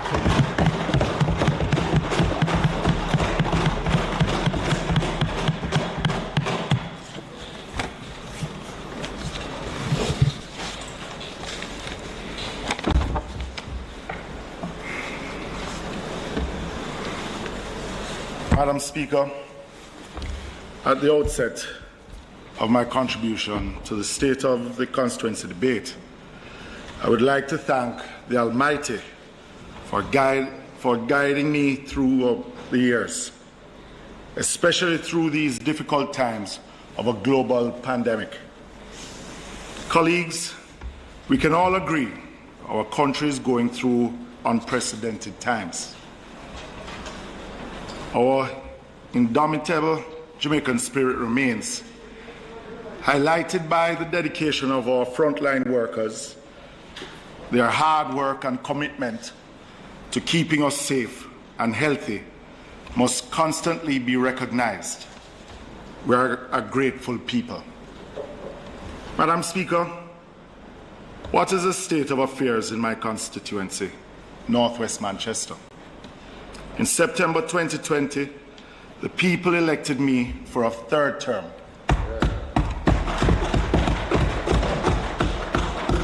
I again thank them for trusting me as their advocate in this honorable House. I want to recognize the work of my councillors, Deputy Mayor Kennedy, Councillor Facey, Councillor Collins.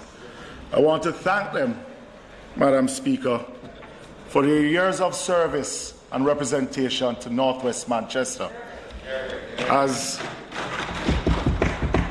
Councillor Facey and Collins have decided to retire from active politics.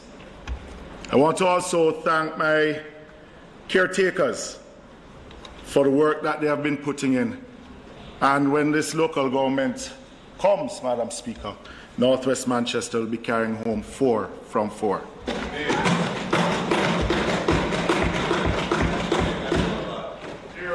It has not been an easy journey, but I remain committed to the people of Northwest Manchester and the people of Jamaica to ensure that the government prioritizes rural, underserved constituencies.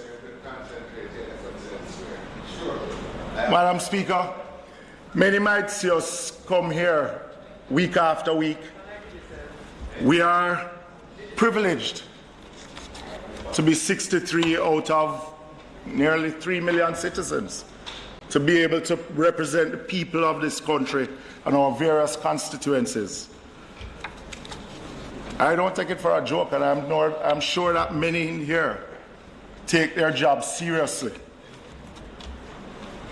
Many say that we are lazy, some say that we are thieves, some they classify us in different ways. But I know that every single one of us in here have changed the lives of some Jamaican man, woman, or child.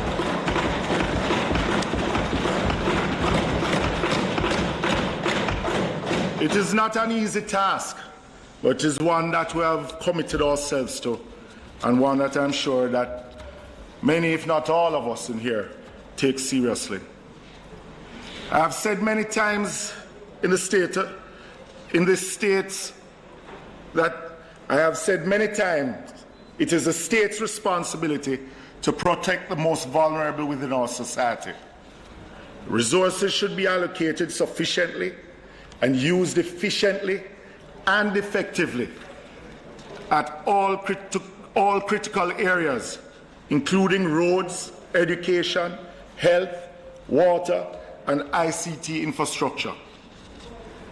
My passion for representational politics, Madam Speaker, and the upliftment of rural communities stem from my coincidence of birth and upbringing. My paternal grandparents are from the hills of Belfield in central Manchester and Shudley in northeast Manchester. In the 1980s, there was no running water and electricity in the Blue Mountain community of Belfield, where I spent much of my time as a child.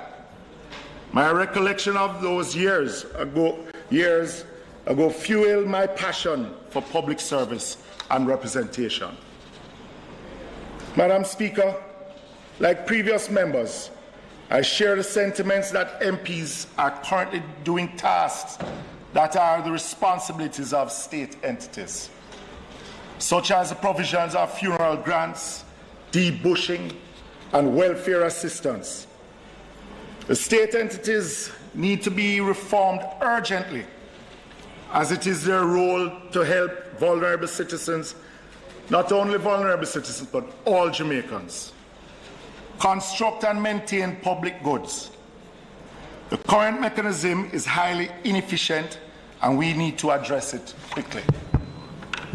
Despite the several limitations of resources and the systems of administrations, I have done my best since elected Member of Parliament. After consultation with my constituents, we had an agreement that 50% of the Constituency Development Fund, the CDF, would be spent on infrastructure projects. Sticking to this agreement, we have been able to execute meaningful community projects to improve the lives of people in Northwest Manchester. The first project I would like to highlight is the recently installed hotspot in Mile Gully. Not only that we have been able to install this hotspot, but we did some refurbishing of the park in Mile Gully to accommodate our residents. We have also built 4 shops in the park so that we can help the commerce within the town centre of Mile Gully. This is the very first hotspot in Northwest Manchester. I thank the Universal Service Fund team for helping us to make this project a reality. And Minister Vaz, he was not downstairs, yes.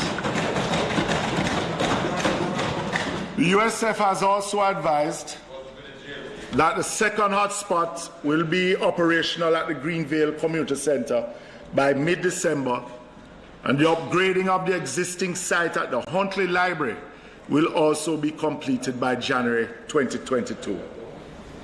Madam Speaker, only 20% of Northwest Manchester residents have access to the internet.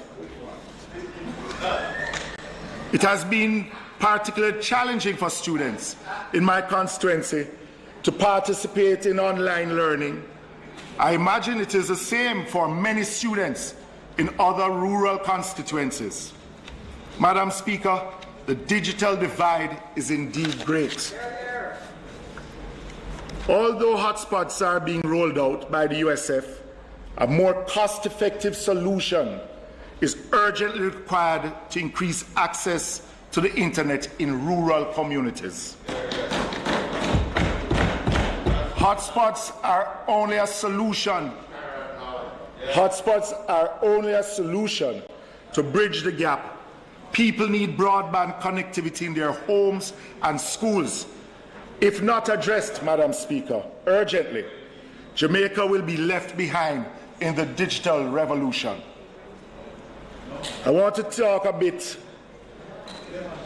on focus on community tourism, sustainable community development, and participation. Funds from the TPDCO have allowed us to execute several projects within Northwest Manchester. That's right. The Noisy River Development Project was completed in my first term. Madam Speaker, Noisy River is one of 3 surface rivers in the parish of Manchester. Noisy River, which comes from Trelawney, from North Trelawney, comes through South Trelawney, South Trelawney, comes down on the border between Manchester and Trelawney, comes through the community of Oxford, then goes underground, and then comes back out in the Black River. So residents from St. Elizabeth, Manchester, Trelawney, St. Anne comes to Noisy River, especially on a holiday or on a weekend. So we went ahead in consultation with residents, we leased land from forestry. We built shops on the riverbank so that the persons from the community themselves can engage in some commerce. We put in bathrooms. We put in changing rooms, gazebos. So we have our own little Duns River, our own little resort in the middle of Manchester. And it is controlled by the community council itself. So they take care of it and they own it. And this was our first project in my first term as Member of Parliament with funds from the TPD called Noisy River Project. In my second term, the Maidstone Museum was done. Madam Speaker, Maidstone is the first free village in the parish of Manchester. And it has a rich history with the Moravians and the Moravian Church in Jamaica. And the community members themselves had a lot of artifacts coming back from that free village. And with funds from the TPD, we got a building at the Nazareth Primary School, a standalone building.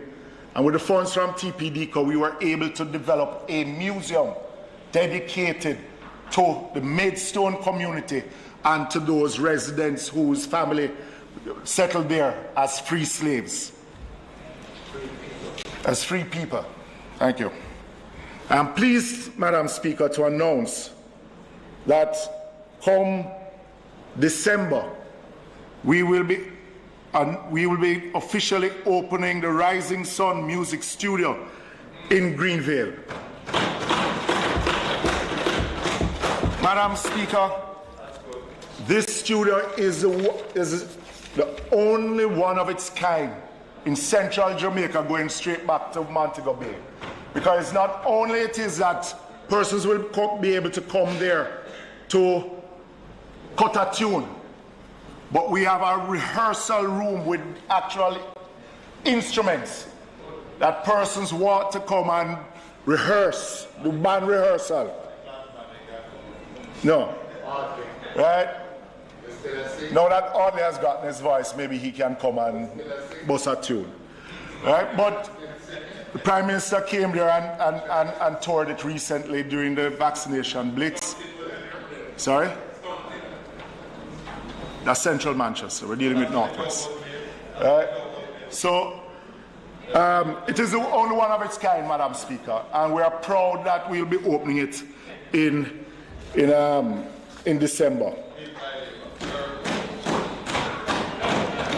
Madam Speaker, in collaboration with the Regional Health Authority, community consultations were conducted in the community of Comfort Hall.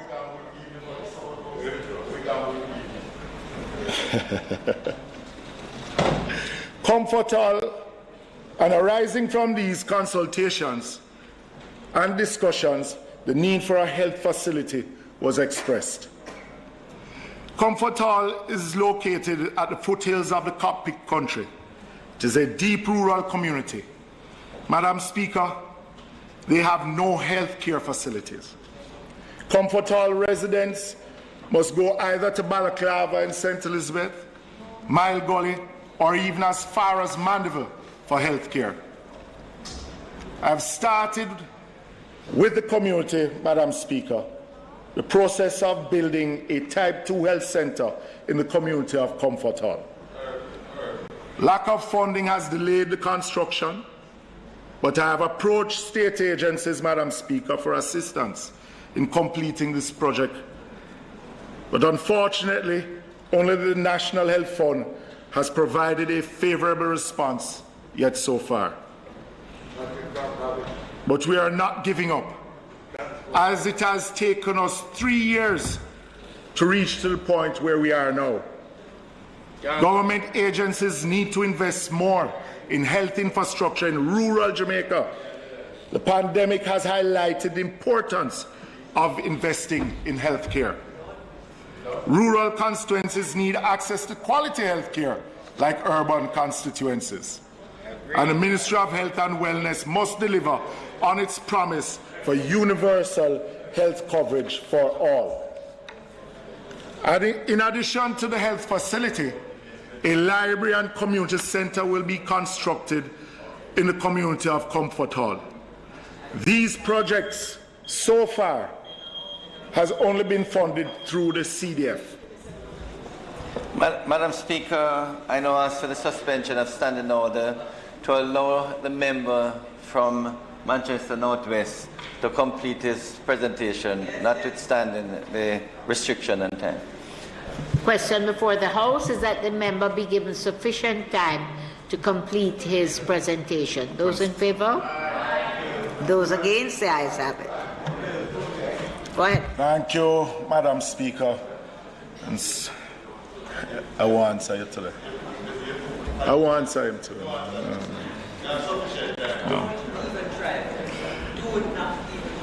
Let me repeat, Madam Speaker. So far, the construction of the health centre, community centre and library has been funded through the Constituency Development Fund allocated to North West Manchester. Recently, we were given $1.5 million from the Bauxite Institute through the Bauxite Communities Programme, and have applied to TPDCO for funding through the Spruce Up Jamaica programme to be able to complete this project. Madam Speaker, in North West Manchester, we take community development seriously. We have several community improvements projects across the constituency. They include the beautification of communities, as beautification plays an important role in improving the quality of life and fostering a sense of community pride. So far, the communities of Maidstone, Greenvale have been approved. Madam Speaker, with the museum that we did in Maidstone, we were able to put in sidewalks, cut stone sidewalks. We were able to assist the shop owners to paint their shops, putting out concrete benches in the green area, with the community members planting bougainvilleas and other plants to uplift the community. If you go out there on a Sunday, you will see families just sitting out there enjoying the beauty of their own community.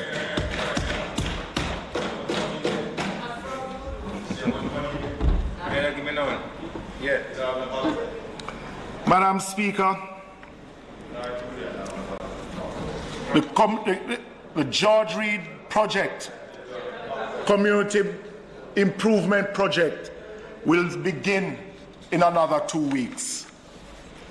This community improvement project will be done in 3 phases and will include the construction of sidewalks, creation of green spaces, assisting with residents in taking down the unsightly fencing and assisting for the beautification of the area through proper fencing, paving of community roads, improvement of the drainage network. Madam Speaker, the subject of education and the difficulties that continue to plague Northwest Manchester. As Member of Parliament, I can state without fear of contradiction that education is a way, probably the only way, for every youth, man, woman and child to uplift themselves and play a key role in our Jamaican society. In Northwest Manchester, there is only one high school, Mile Gully High School, which cannot cater to the needs of all the students across the constituency. Imagine 14 primary schools and only one high school, where students in the constituency can be placed. Therefore, most students from Northwest have to be placed in schools outside of the constituency and commute long distance to get an education. Madam Speaker, In a rural constituency like mine, transportation is difficult to obtain, and most students must take several modes of transportation to get to school. Mile Gully High School will certainly need more resources to ensure that the only high school in Northwest Manchester can adequately accommodate the students in the constituency. The school is housed in buildings originally built for the Mile Gully Primary School, which are wooden and over 50 years old. 2 years ago, Madam Speaker, the Health Department declared 2 of these wooden buildings unfit for use and ordered them closed. This has only worsened the school's ability to accommodate more than 730 students. 10 years ago, the Ministry of Education, Youth and Information promised that a new high school would be built for the Mile Gully community. Madam Speaker, 5 years ago, I was advised that the design for the high school is being done, but we are yet to see any drawings. In 2017, the then Minister of Education again committed to building a new plant for the Mile Gully High School. However, to date, this promise has not been kept, even though 40 acres of land has been donated by UC Rizal for the construction of the Mile Gully High School at no cost to the government. Madam Speaker, Jamaica also gave a grant of approximately 300,000 United States dollars to assist with the preparation of the site. Unfortunately, the funding was withdrawn by Jamaica because there was no movement in the construction of the school. I renegotiated with Jamaica and the funds were reinstated. However, I warn that if there are continued further project delays, it is likely that these funds will be withdrawn again. Well, she's not here. Madam Minister of Education is here. Madam Speaker, She is going to make good. I am hoping, because the community, we are willing, even if the school takes 5 years to construct, Madam Minister of Education. The current home that the Mile Gully High School is in was built for the primary school. The primary school is now housed in a skills training center. So the school cannot be expanded. I mean, it was a report done by the Ministry of Education a few years ago to say that we only have 5 habitable classrooms at Mile Gully High School.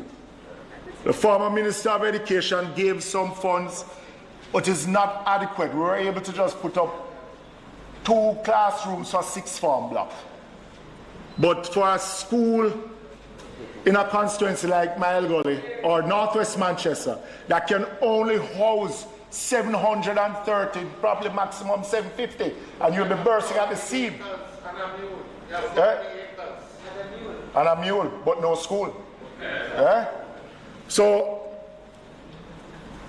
Madam Minister of Education, I am begging you on behalf of the Mile Gully High School community and Northwest Manchester to re-look at the construction, because my neighbor in Northeast Manchester and Central and South, all schools, as you would know, in Manchester is bursting at the seams, and we are urgent for some intervention in Northwest Manchester. Madam Speaker, all parliamentarians will agree with me that there is inadequate funding for road repairs and maintenance. The NWA's quarterly patching program is insufficient, as some of these roads need to be completely resurfaced.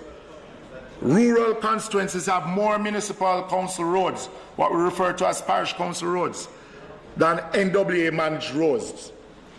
And due to the issue of road ownership, oftentimes, many of these roads remain unrepaired. Madam Speaker, all our roads, as have been said by Speaker before me, need to be brought under one authority and a road maintenance fund be re-established for the proper maintenance of our roads. The financing of routine road maintenance through the consolidated fund is not sustainable. Successive governments have been trying to do so for decades, and our roads have just been getting worse and worse. Over the past 2 years in northwest Manchester, several roads have been rehabilitated, which includes a road from Hatfield to Lincoln Square. I can report that by the end of this calendar year, the following roads will be patched. The road leading from Mile Gully to Comfort Hall, Lincoln to Maidstone, Miketown to Topsham, Wint Road, Hibernia Road, which is border between myself and northeast Manchester, Scotttown Road, Bromelia Road, and McKinley Road. Many more roads need to be done, but my team and I are working in northwest Manchester in the best interest of the people with the resource constraints that we face. Although I mentioned the challenges of road maintenance and repair, I'm grateful for the 3 farm roads, the Breeze Hole, the Zim Rose Peace, and Wilson Town, which were completed over the last year and a half. You know, every time that I hear my colleagues talk about prosperity, I wonder if them want to work, because if I don't want prosperity, I mean, I have no ambition either, so you can't go and tell them. Go on. Madam Speaker.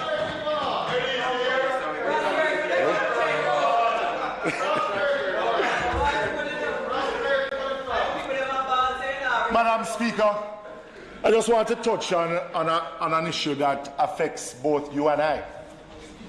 The Troy Bridge, which is on the border of northwest Manchester and south Trelawney. The bridge was 125 years old. It collapsed sometime in August. But this bridge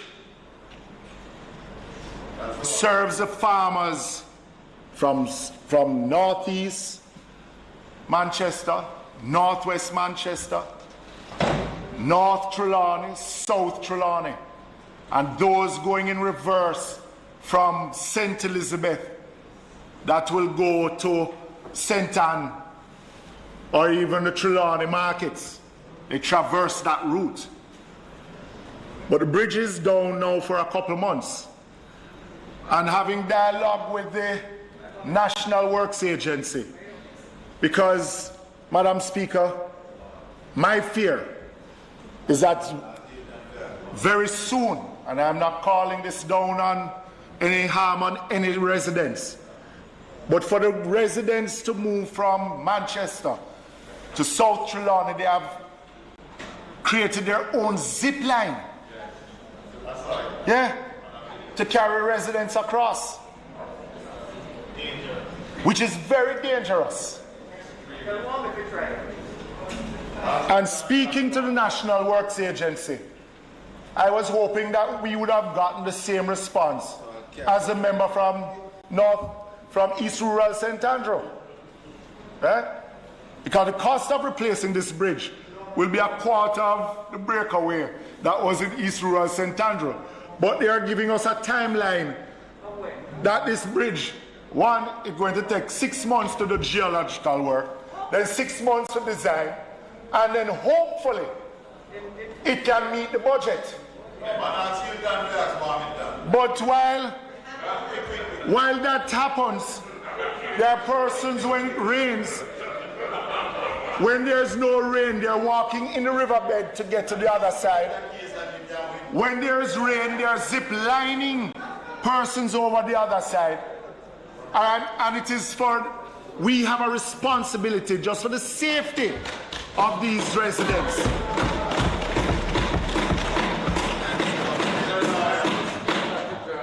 And I'm asking you, Madam Speaker, as my neighboring member of Parliament, for us to have an urgent intervention, even if in the short term we get a Bailey Bridge, for them to just cross. But we cannot allow persons to risk their lives and farmers driving 20-odd miles around on roads that are not even donkey should have really go on them. Yeah. So I'm asking you, Madam Speaker, let us join forces in getting this done in the shortest space of time.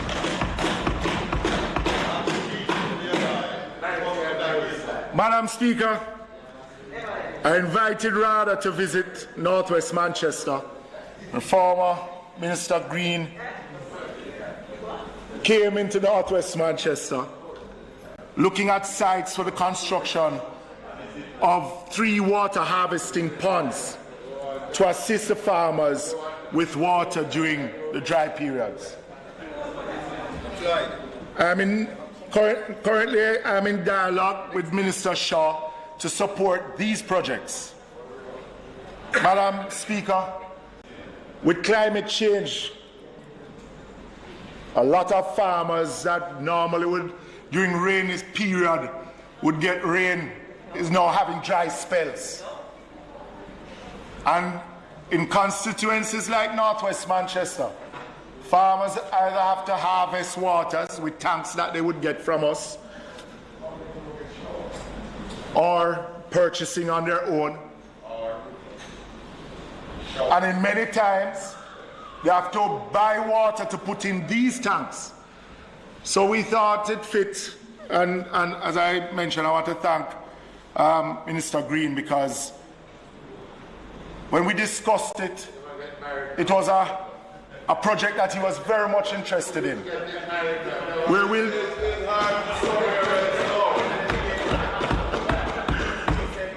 Where we were putting these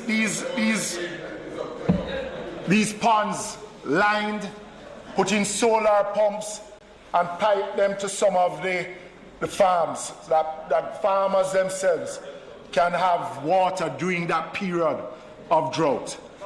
And I'm anticipating that the Ministry of Agriculture will continue to support this project with RADA and bringing it to fruition. In terms of domestic water, the NWC slogan is "Water is life." And in Jamaica today, rural constituencies such as mine have not even seen adequate levels of investment to provide access to this critical commodity. In my constituency, less than 40% of residents have access to potable water. For those residents lucky enough to have pipe water, it only comes a few days per week. This cannot continue, and we must act on behalf of our brothers and sisters and every Jamaican, especially in rural constituencies that are without water. Access to clean drinking water is a human right. Jamaica is obliged to achieve universal access to water and sanitation without any discrimination. Madam Speaker, despite the challenges, I'm happy to announce that the communities of Oxford and Comfort Hall and Evergreen will benefit from the upgrading and rehabilitation of the Union Balaclava Water Supply Project. Finally, have a government that hears you. And in a few days, Madam Speaker, funds from the Constituency Development Fund. Yes. Back off now. Yes, that's an institution invented by Bruce Golding. We will. That's right. The Jubilee Street Water Project will commence. This will see the laying of pipes and the necessary infrastructure to get water to each household in Jubilee Street. Yeah. Very good. The NWC had developed plans for a Mile Gully water supply project. However, upon further investigation, Madam Speaker, I was advised by the NWC that this project is not a priority. Madam Speaker, the Mile Gully community has a primary school, the only high school in northwest Manchester, a health care facility, a library, and police station. MP office. Yet it is not a priority. And the MP office. Yes, you have to talk about that. Yet it is not a priority.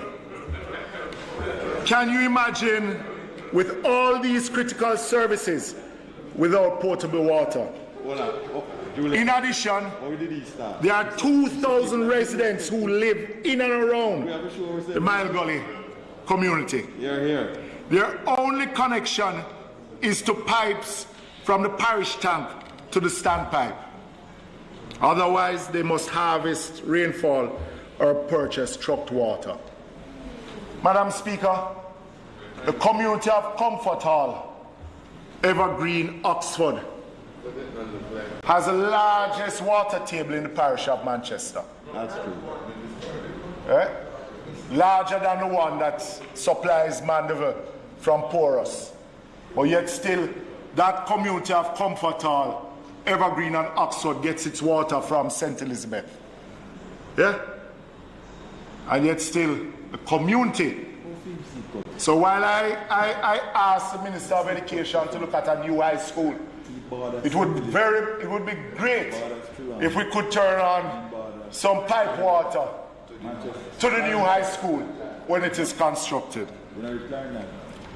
Can you imagine all these critical services without potable water?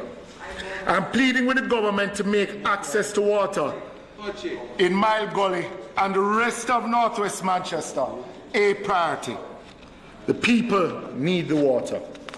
In fact, I am also urging the government and the NWC to consider the proposal that was made as far back as 1973, Madam Speaker, to utilize the water source at the Kirkvine bauxite plant, which is now closed and sitting idle.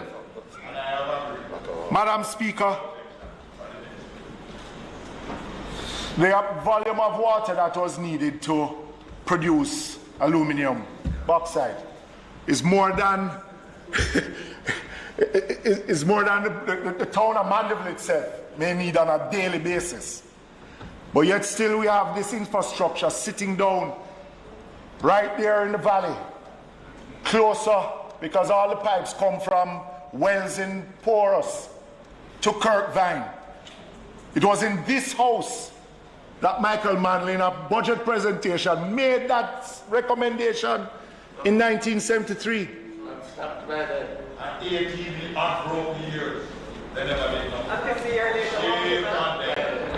No, member, shame on both administrations that we have not given Manchester proper potable water. Madam Speaker, the lack of access to inadequate water is a national problem which must be tackled. The NWC needs to improve the efficiency of water supply delivery in Jamaica, as this is critical to attaining Vision 2030, National Outcome Number 9, strong economic infrastructure. I agree. None of us. Madam Speaker, NWC is not now in a good place financially. Our water security is at stake, and the pandemic has underscored the need for a sustainable water supply. We need urgent solutions, and the people of Jamaica cannot continue to suffer while the government remains indecisive. Madam Speaker, we all can agree that the people of Jamaica want a return to normalcy. Yes. The pandemic has affected our lives. Some of our fellow countrymen have lost their lives, others their livelihood. Madam Speaker, our only way out of this pandemic is vaccination. Here, here.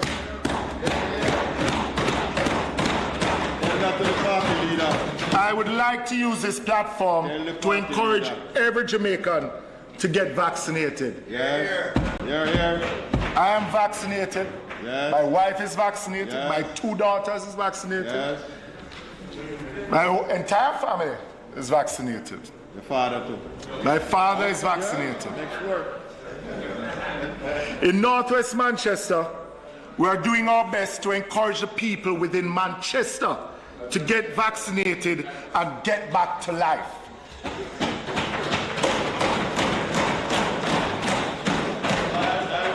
To date, 4 pop-up vaccination sites have been held in collaboration with the Ministry of Health and Wellness and the Ministry of Local Government and Rural Development.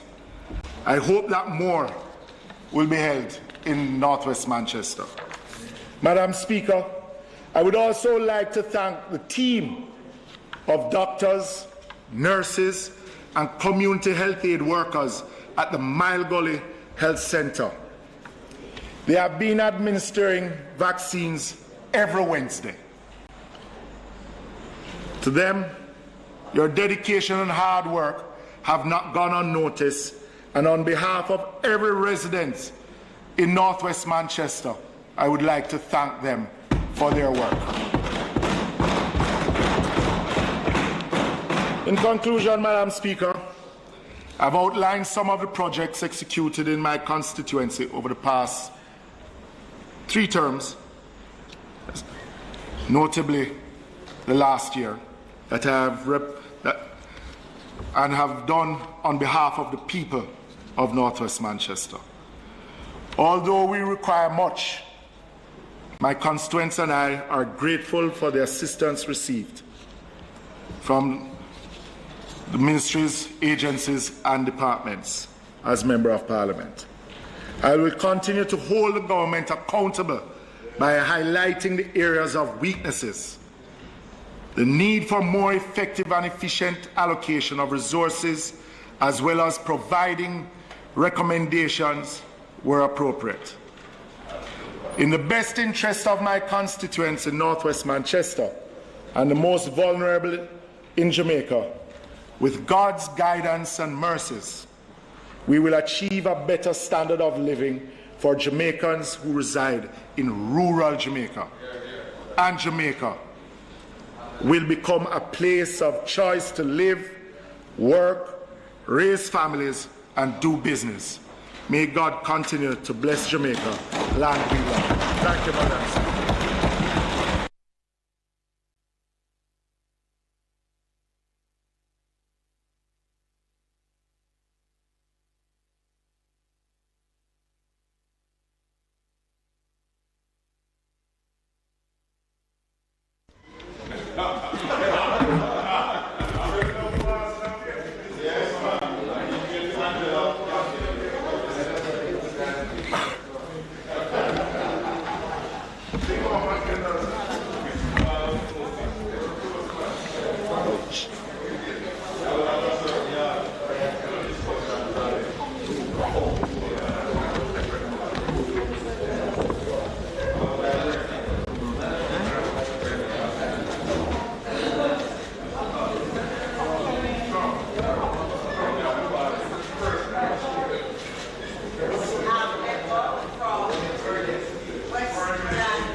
Madam Speaker, permission to speak from a seat that is not mine.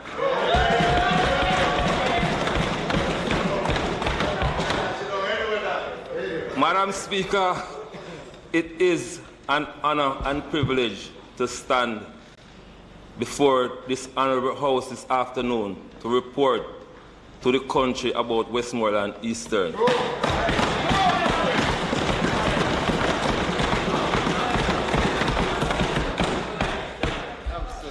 Madam Speaker, as I address this honourable House this afternoon, I wish to publicly acknowledge my gratitude to my family, my friends, and my parliamentary colleagues, led by the Most Honourable Andrew Michael Holness.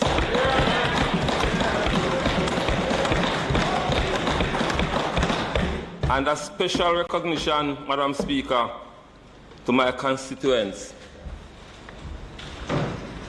in Westmoreland Eastern, who entrusted me with this dignified responsibility in the constituency.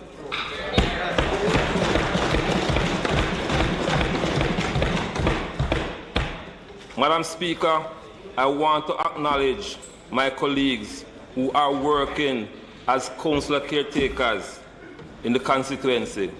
We have Ms. Elviga Francis in the White House Division, Mr. Godfrey Walters in the Darlington Division, Mr.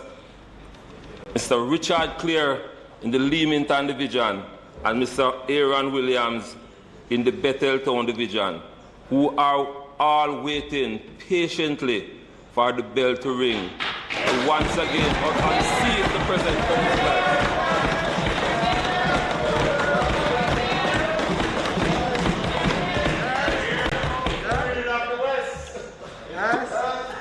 To all the stalwarts who have helped to secure this victory and has passed, may their soul rest in peace. Madam Speaker, there was once an empty barrel sitting inside this honourable House.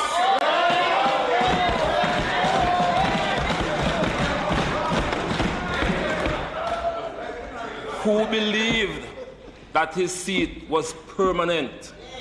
On a point of order, Madam Chair. It surprised many that this empty barrel was rolled away. No, I'm doing it. Remember what you did. Madam Chair, Madam Speaker. Madam Speaker, what is the point of order? I believe it is unparliamentary to be calling a member who sat in this House an empty barrel.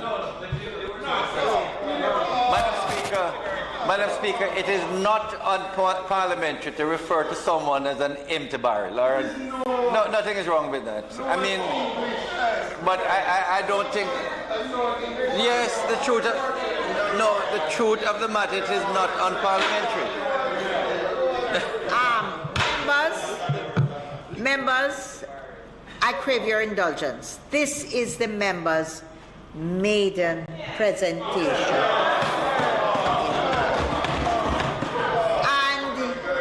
And in delivering our presentations, we all make little quirks about our being elected here.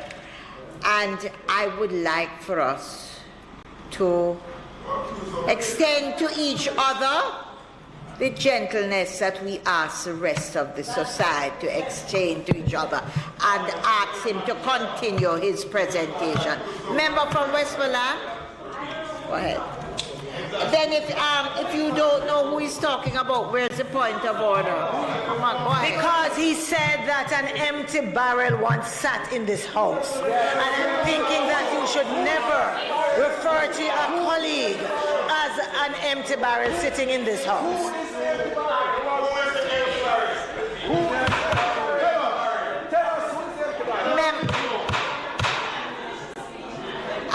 Members, will you allow the member to continue his presentation?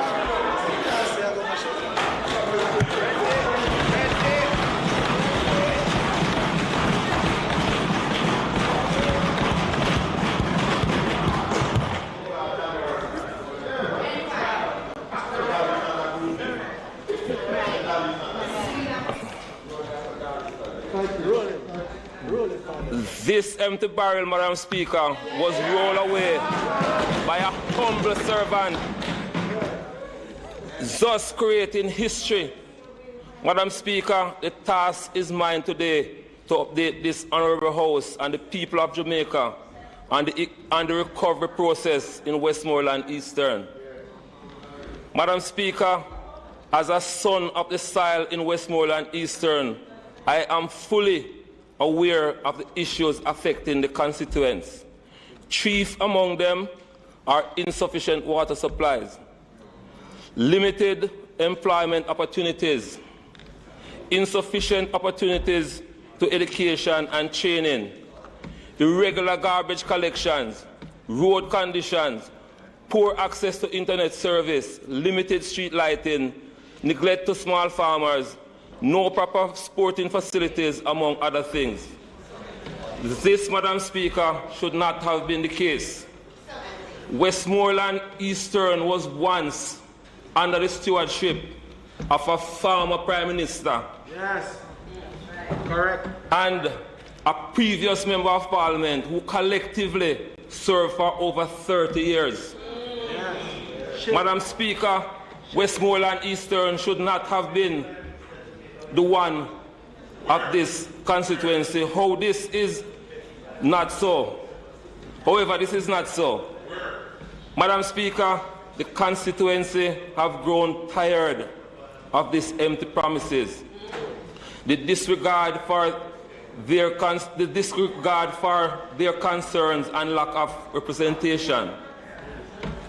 Madam Speaker, in little over a year, I have been working assiduously to tackle the issues plaguing our constituents. Yes.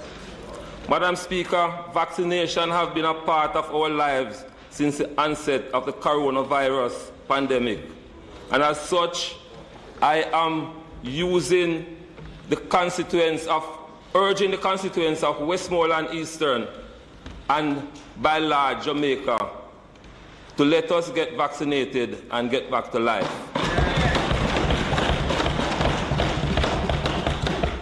Madam Speaker, due to the lack of governance in Westmoreland Eastern, in all sectors of the economy, the constituents began to lose hope. And where there is no vision, Madam Speaker, the constituents will surely perish. Thankfully, I am here to change this image, and in just over a year, a lot has changed. Good evening.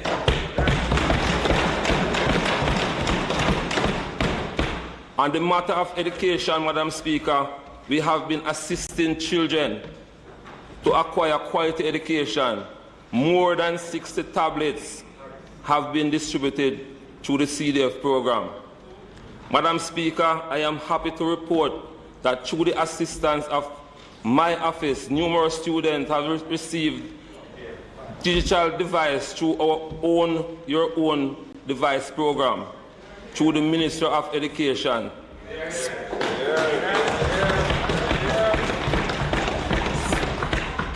Special thanks to Minister Williams for this wonderful initiative. 100 more tablets are expected to be delivered under the Jamaica Digital Device Program, Madam Speaker. Our children continue to suffer from poor internet service. To bridge this digital divide, I am currently working with USF to install Wi-Fi hotspots in Betheltown, Darliston, and White House. To ease the pressure of little or no internet service. Furthermore, Madam Speaker, through my office, I have donated printer and also with the construction of isolation rooms in many schools in the constituency. We are preparing as we prepare for face-to-face classes. 29 students were given tertiary grants to begin and continue their educational aspiration. $2 million have been allocated for the purchasing of book vouchers and school supplies. Madam Speaker, we are leaving no stones unturned. Currently, we are working with Hard Trust NTA to assist at-risk youths to get qualified and make themselves marketable, which will complement the employment rate and, of course, Madam Speaker, decrease the level of crime and violence. Madam Speaker, Westmoreland Eastern have over the years been neglected by poor representation, boast some of the worst roads. Since taking office, Madam Speaker, through the NWA, approximately $32 million have been spent on the patching of roads from Akendown to Hopetown.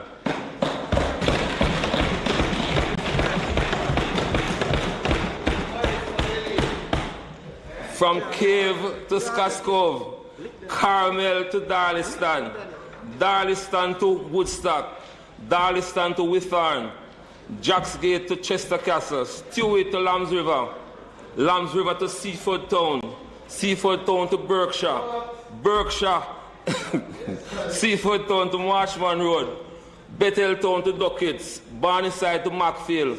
Patching was also done.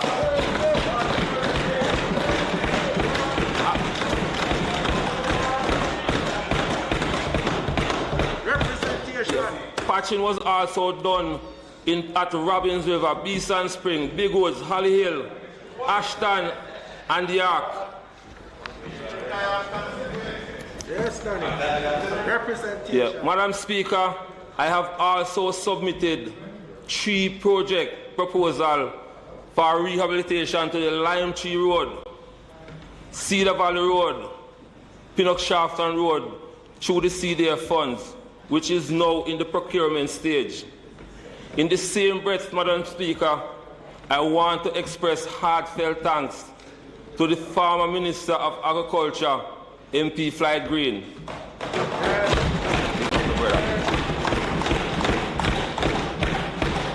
who during his tenure has through rather rehabilitate the Charles Mountain and Tumpan roads. The Leamington Road is expected to begin in short order. Also, the Hopewell to McDonald's Road is slated to start later this year. Madam Speaker, the road leading to the fishing village in White House will likewise be rehabilitated through the Ministry of Fisheries. Approval have also been given from the Honourable Minister without portfolio in the Ministry of Economic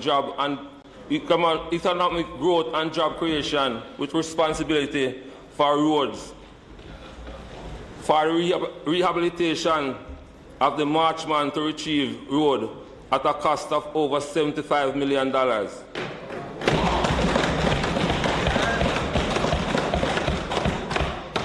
Which will commence in short order. This rehabilitation, Madam Speaker, will benefit a wide cross-section of constituents and also persons traversing from St. Elizabeth to St. James. Special recognition to Minister Warmington, who took the time out to tour the area with me. Madam Speaker, I have also, through my CDF funds, repaired the Bailey Bridge in Garden White House.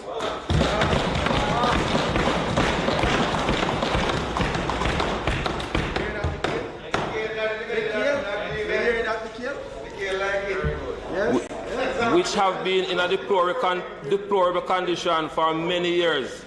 Madam Speaker, the disrepair to this particular bridge has caused many damages to pedestrians and vehicles. Madam Speaker, the constituency of Westmoreland Eastern is making constant and purposeful strides. Yes, yes. Westmoreland Eastern, Madam Speaker, have been suffering from limited water supplies. We are faced with many challenges. However, we have managed to restore water in some areas, such as McAlpine, Barneyside, Betheltown, Lambs River, Amity, and adjoining areas.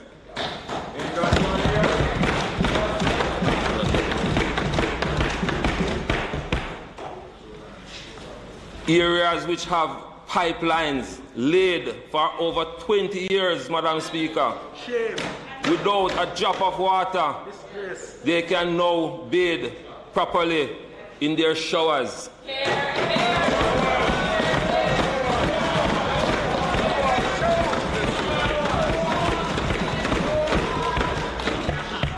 Showers of blessing. Showers. Madam Speaker, we are also working on a plan to integrate the nearby sources, Roaring River, Shuttlewood, and Cambridge, for more reliability of supplies in the Betheltown area.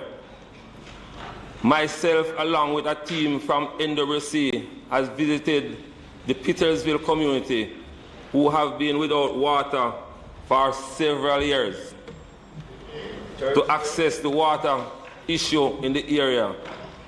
The well is said to have run dry, and as such, another area in the same vicinity was scoped for the drilling of a new well. And with that said, Madam Speaker, grounds is expected to break shortly for the new well and a pumping station in Petersville, which will supply Petersville and adjoining communities, to include White House.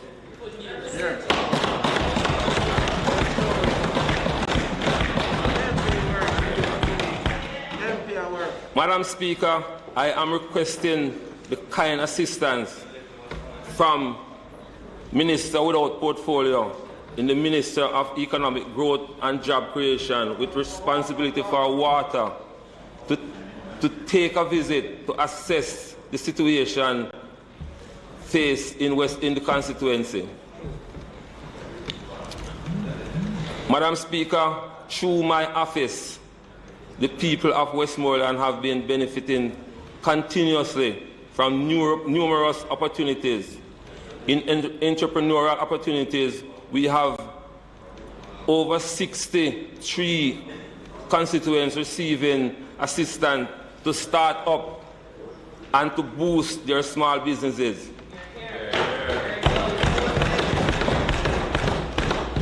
Madam Speaker, losing a loved one is very hard, especially in times like these.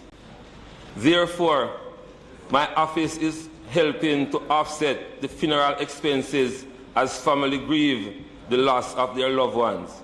Over 30 families have benefited, and the benefits are ongoing. Yes. Good. Madam Speaker, I am here not to relax, but to do the people's business.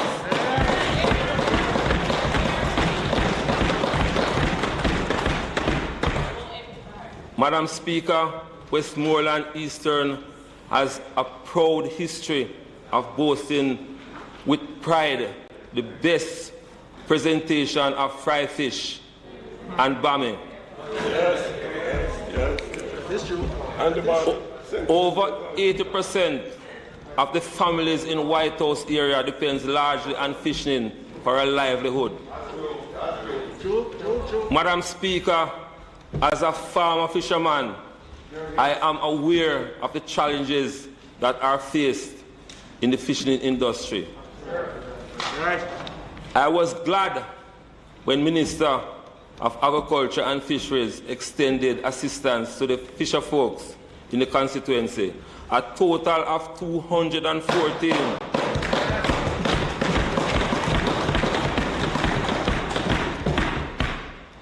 Fisher folks have received fishing wires. Hats off again to you, MP Green. The fisher folks in Westmoreland Eastern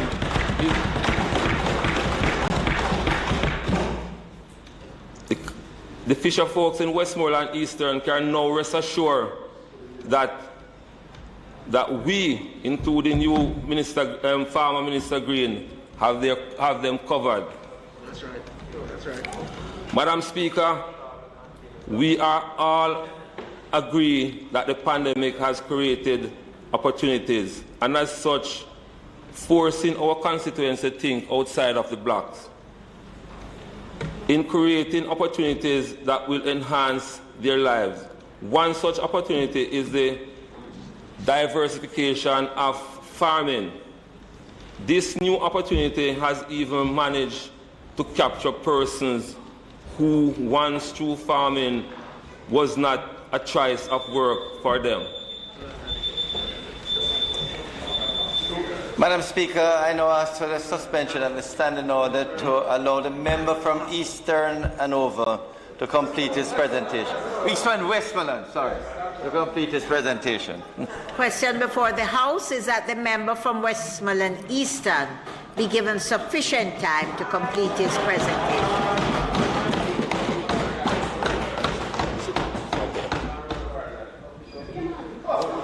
Okay, thank you.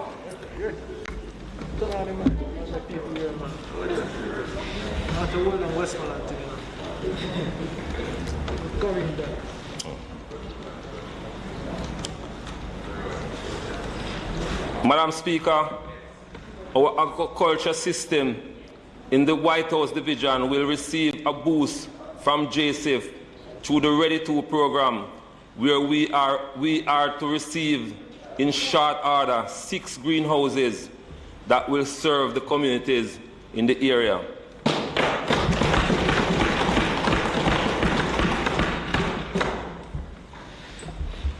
Madam Speaker, Westmoreland Eastern is blessed to have a factory in operation.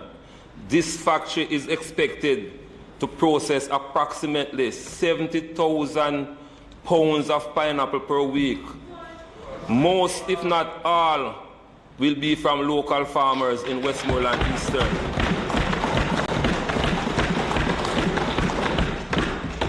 Pineapples will not be the only fruits processed at the factory, but also many other local grown produce.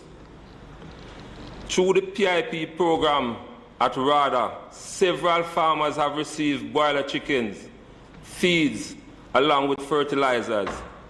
10 farmers have also received water tanks and irrigation system through RADA to tackle the upcoming drought season. Madam Speaker, farmers have also received Irish potato and cash crops. To top it off, Madam Speaker, my office has also helped numerous farmers with agricultural tools, fertilizers, seedlings, baby chicks and feed. Sporting and other activities help to get our youths actively engaged.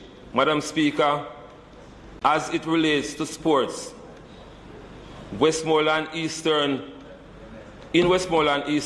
the Bag Sporting Complex was a home away from home for many youths.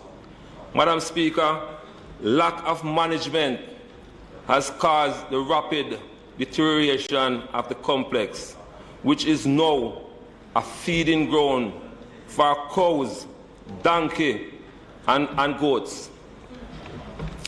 I am very pleased, Madam Speaker, to announce that I have written to the Honourable Minister Olivia Babs-Grange, really concerned at the sporting complex.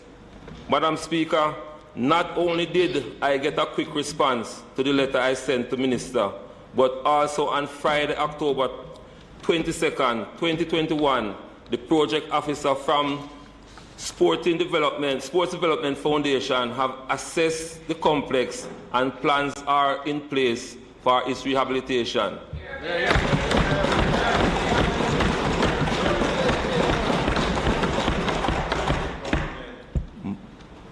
My constituents will soon have proper cricket pitch, football field, netball court to play our friendly and competitive games and to produce world-class champions.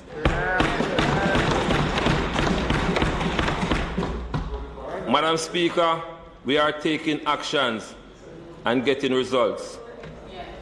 Westmoreland Eastern is one of the major players in the tourism industry. With the support of one of the largest chains of hotels in Jamaica, Sandal South Coast, with the complement of other bed and breakfast which extend across the constituency, and also is one of the fastest growing industry in the constituency.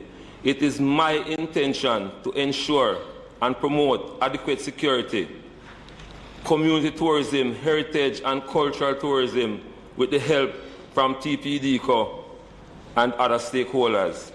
We are looking at a renewed approach to tourism and its byproduct, which will manifest itself sooner rather than later.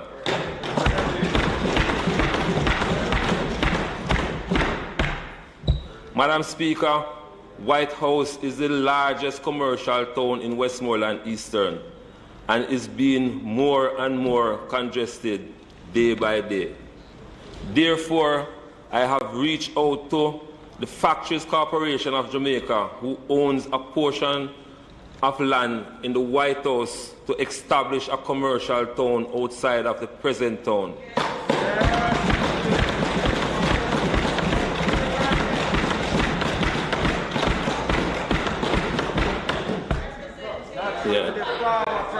Today, Madam Speaker, I am glad to report that Factories Corporation has responded favorably and plans are in place to lessen the congestion in the White House Town Centre.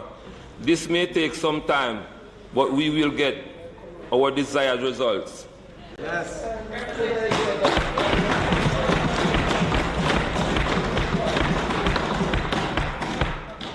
Madam Speaker, I pause to make special recognition to our very own Minister of Finance,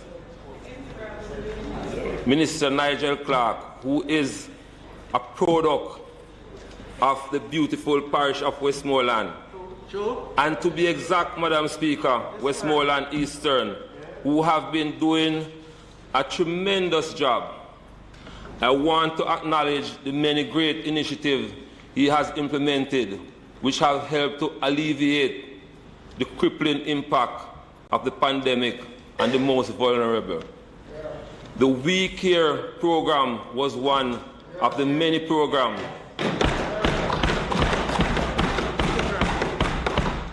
which has caused a rush on the internet during the application period. This, Madam Speaker, has helped many persons in the constituency, which to date are still grateful. In addition, we are assisting many constituents with care packages in an ongoing effort to ease the burden of the pandemic. We know, Madam Speaker, that we cannot entirely ease the pressure brought on by the pandemic, but as my granny always said, every mickle make a muckle.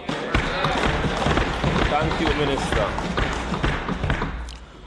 Madam Speaker, an estimated 25% of individuals in Westmoreland Eastern have contributed to the significant amount of informal settlement in this area.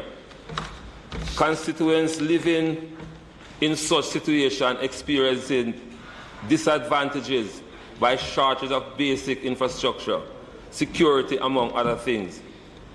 Thus, there is a dire need to tackle and overcome this problem. This, Madam Speaker, has prompted me to act swiftly in finding solutions. We have identified ownership of land which are being used for informal settlement.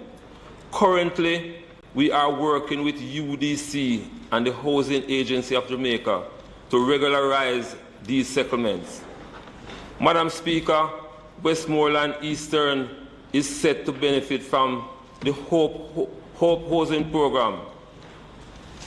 While we cannot help everyone with new homes in the interim, we are assisting with minor repairs to housing structures across the entire constituency. Over 35 persons have already received benefit. Westmoreland Eastern have a bright future in the making, Madam Speaker.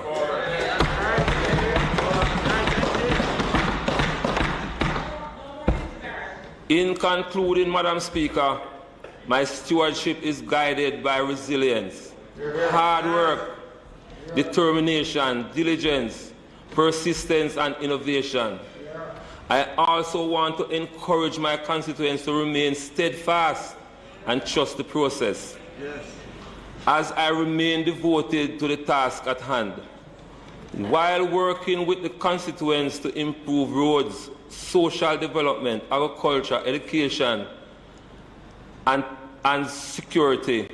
Madam Speaker, as I continue this diligent journey, I pray that Almighty God will forever grant me with wisdom, understanding, good health to carry out my duties. God bless the people of Westmoreland Eastern.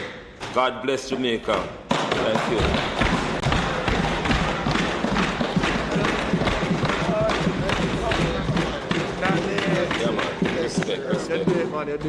Yes, I am member, House Leader.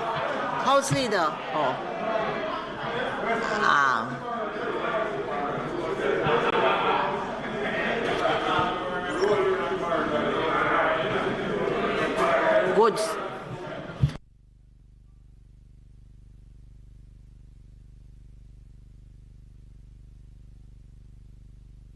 Madam Speaker, I would certainly like to thank the presenters this afternoon to the constituency debate, MPs Anthony Hilton, Mikhail Phillips, and Daniel Lawrence. Madam Speaker, we continue tomorrow with the constituency debate. Madam Speaker, we continue tomorrow with the constituency debate when MPs Julian Robinson, Dennis Daly and Hugh Graham will make their contribution. So at this time, Madam Speaker, I now ask that the debate be suspended. Members, just before we suspend the debate, I too want to join with the acting House Leader in congratulating all our presenters for excellent presentations. And I did not wish to disturb the maiden presentation of the member from Eastern Westmoreland, but I just want to say that when the acting House Leader stood for a point of order, I thought his language was more a figurative expression and not offensive or insulting to any member. And I really want to make the point, because I do think very carefully that it was figurative. It was not offensive or insulting to anyone. And as his maiden presentation, when I spoke to being gentle to each of us, that is what I want to encourage, because we have had on both sides new members of Parliament, and we want to encourage them as they make their contributions to this Parliament. Thank you very much.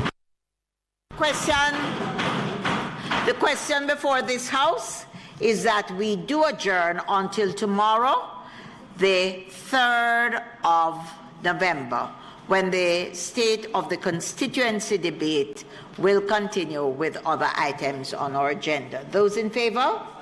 Those against? The ayes have it. This House is now adjourned. Madam Speaker, no, I no move for the adjournment. We have no further business, Madam Speaker, so I no move for the adjournment of the House until tomorrow, Wednesday, the 3rd of November. I went ahead of myself.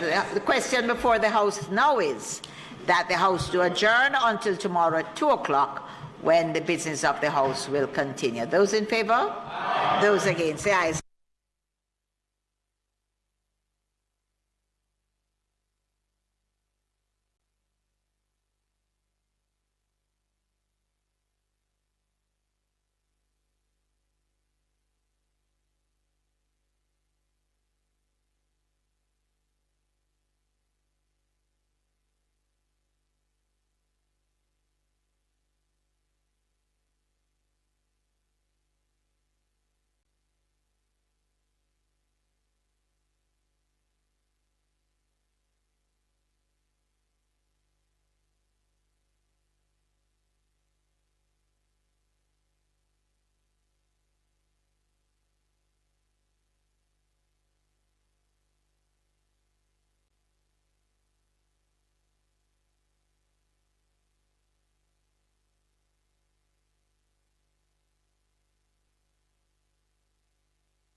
Jamaica and its workforce are advancing quickly. Life-changing opportunities are arising. You need training and support. We are the Renewed Heart NSTA Trust, committed to providing new and emerging skills training and opportunities. Come to Heart. We'll help you claim your place in the workforce of the future.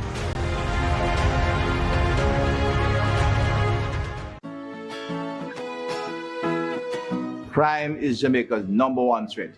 As we stay apart while working together to fight COVID-19, we must all live good and unite against crime and violence in Jamaica. Live good means talk it out, don't fight it out. We must live good to build a safe Jamaica. Stay home, stay safe, live good.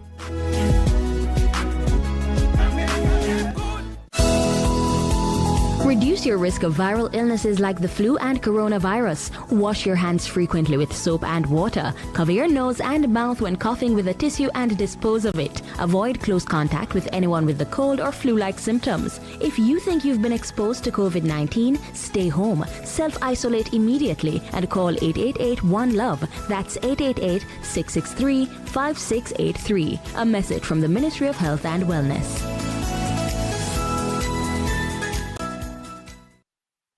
We work to make communities safer by essentially looking at the structures in the community that contribute greatest to social capital building.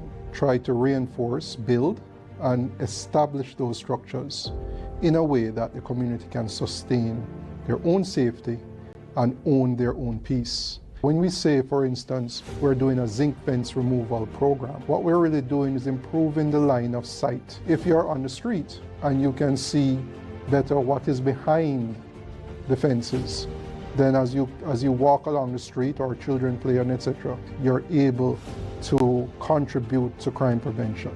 We believe in terms of our mandate and our responsibility that by making communities safer, we can make Jamaica safer.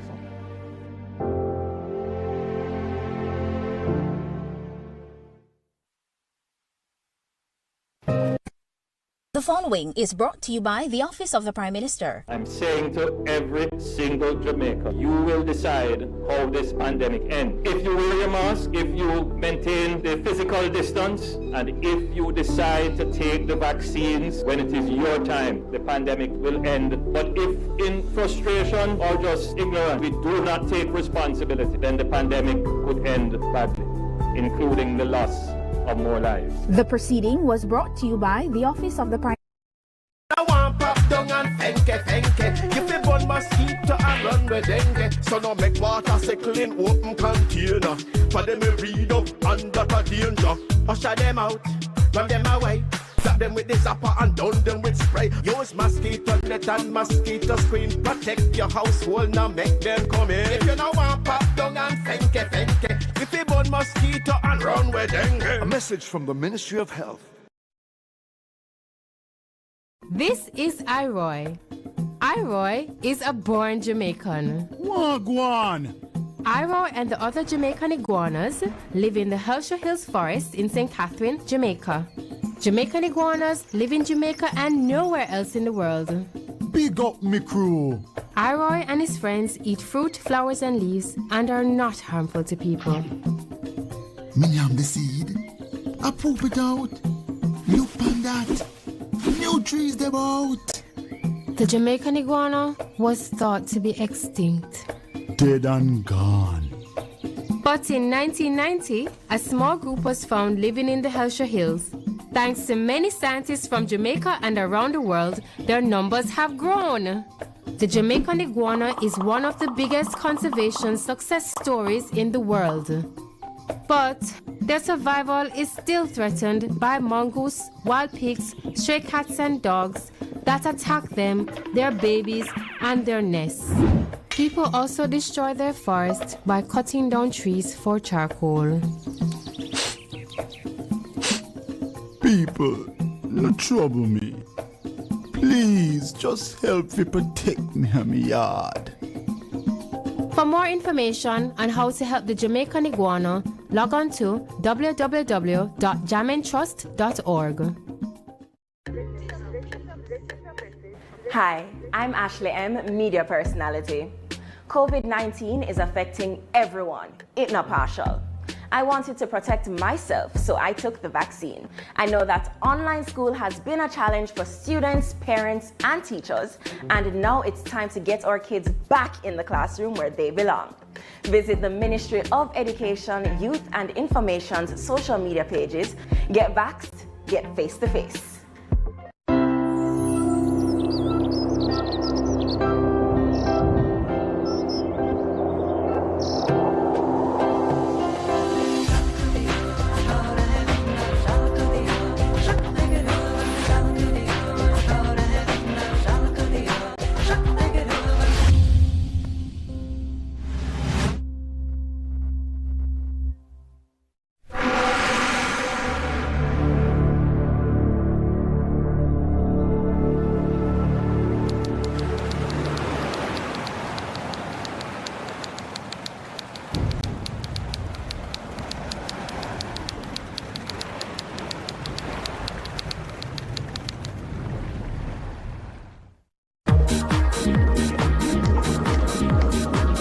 There are some animals that just can't live without their homes, so they drag them around. Humans are pretty good at that too when it comes to travelling. They want to go all over the place. Well, it's such an entertaining way to see the world around you. It can be fun to have the comforts of home with you, yet up to a certain degree. The reasonable medium is always right. In the US, there are many RV and trailer lovers by the thousands. Mobile homes are intended to leave unwanted critters outside, and for some animals, it should be the same, even if on a different scale. If you get the chance, come to Christmas Island in the Indian Ocean and look for the giant coconut crab. Hefty shells on their backs don't hamper their tree climbing routine. That's quite something. We humans would call it quits right there. Hermit crabs instead like changes better, so if they spot the proper place to relocate, well, they don't think twice. Size doesn't matter, it's all for free. Not in our case though, right?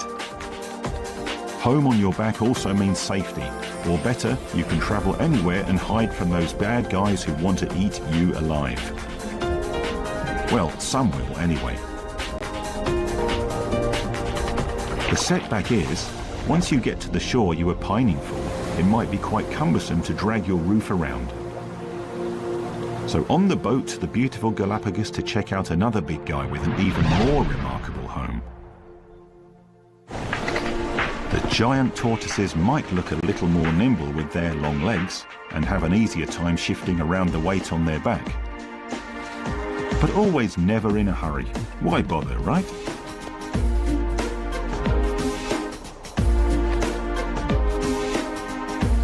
Snails have a name of their own to live up to. They are pretty common inhabitants of our world, except for the driest locations we all stay away from. They prefer nighttime or when it's wet enough to get out of their comfortable shells. Calcium is one vital element in their diet, since it helps them produce crystals that would then allow a synced growth with the shell. Where the waves crash onto the shore, it might be a tough call not to be squashed. Not for these little coastal crawlers and their thick enough shells.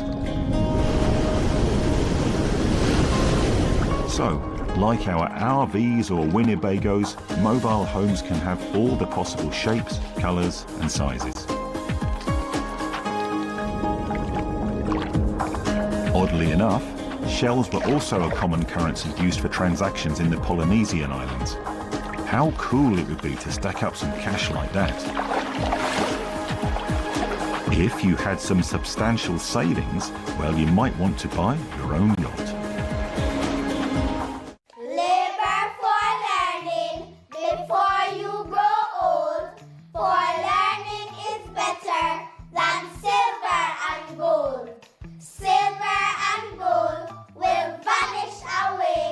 but a good education will never decay. Educate yourself. We remain resilient in our fight against known and unknown threats to our country. We are never daunted. We are committed to continuously deliver effective and efficient service when we save lives and protect property. And we continue to reassure with courtesy, integrity, and respect for the rights of all. We are building forward together.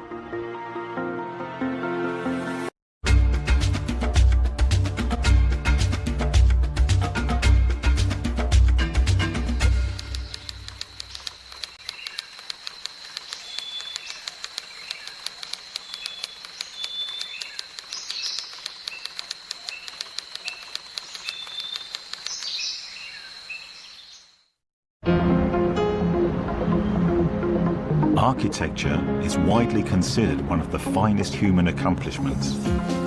But ants have come a longer way since the very beginning of the planet. From high above we might look like a swarming mass, but we all belong to different cultures and societies. Insects instead live in uniform colonies, and each individual is devoted to the improvement and growth of the colony itself. No selfishness allowed. They live and work united as one whole body.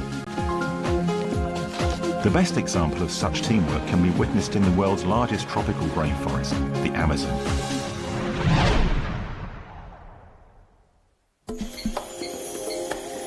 Tourists relentlessly swarm into this land of plenty to see with their own eyes such a bonanza of animal species. On your trail through the rainforest, keep an eye open for the leafcutter ants, by and large the most complex social insects of all. Up to an unbelievable amount of 8 million individuals can inhabit nests that span 46 meters across and dig underground for an astounding 5.5 meters. A cave of sorts. It's a chain-working structure. We've all seen their endless processions. All biggest individuals are able to climb 30-meter tall trees to reap leaves. An army of hard workers can strip down an entire tree in one night alone. As tiny as they look, they instead can carry around leaves 500 times their weight, all lined up through jammed roots heading down to the underground realm. Not as straight food, the leaves are needed to grow a fungus, which is their only feed. Heavy rains can become a problem as water floods the underground nest. One type of leafcutter has developed the art of literally moving everything out of it in just a few minutes, as they all withdraw from their city and carry everything over to the closest tree where a safer nest will be built. Well, humans here seem to have been using another technique to shelter from the same floods. Their homes are built on log rafts where both men and livestock find a floating refuge. These fire ants do something similar. They too put together a raft to float on the floods, yet it's a living tool as they use their own bodies. Always for the greater good, these labourers intertwine their legs as the surface keeps them afloat. Sure enough, the more important individuals, as well as the Queen, of course, get to ride on top. That's the way these ants can even sail for days until they touch the dry land. The Amazon basin has been therefore invaded. From South America all the way up to southern Mexico, the so-called army ants are able to assemble some stunning structures. Just a little over ½ centimetre, these incredible species can build up a sort of military camp where 1 million individuals interlock in order to shape a living suspension bridge made of entangled legs, bodies and minute claws. What might resemble a circus stunt is actually a strategic deployment to defend the Queen inside the nest. This provisional bivouac can be dismantled in the wink of an eye at a given order. Then you better watch out. This war machine is able to chew up and spit out anything on its way. No mercy and no prisoners. Other brutal predators have no escape too. Paralyzed by poison, fenced out and under attack, they succumb to such an almighty army. As they keep marching on, they eradicate everything crossing their path at a speed of 18 miles per hour. You don't really want to stand in their way.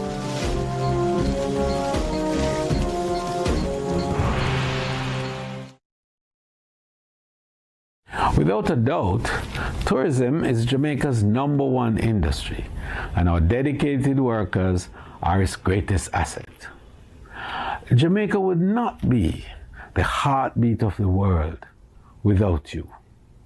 As the industry rebounds from the impact of COVID-19 pandemic, we truly need all hands on deck, yours included. Vaccination holds the hope for tourism's full recovery.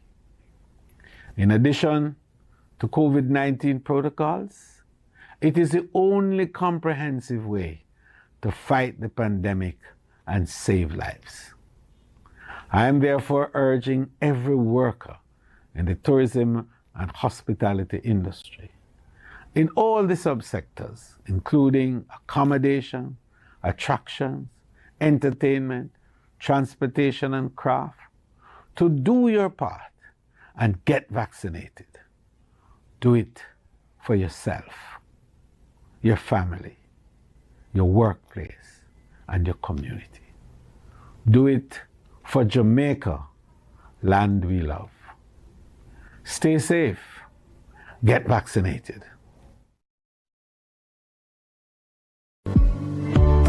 No one is immune to mental illness.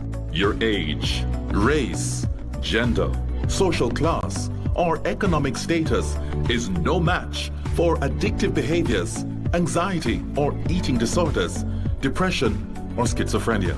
What is having a good social support system. As the saying goes, in times of test, family is best.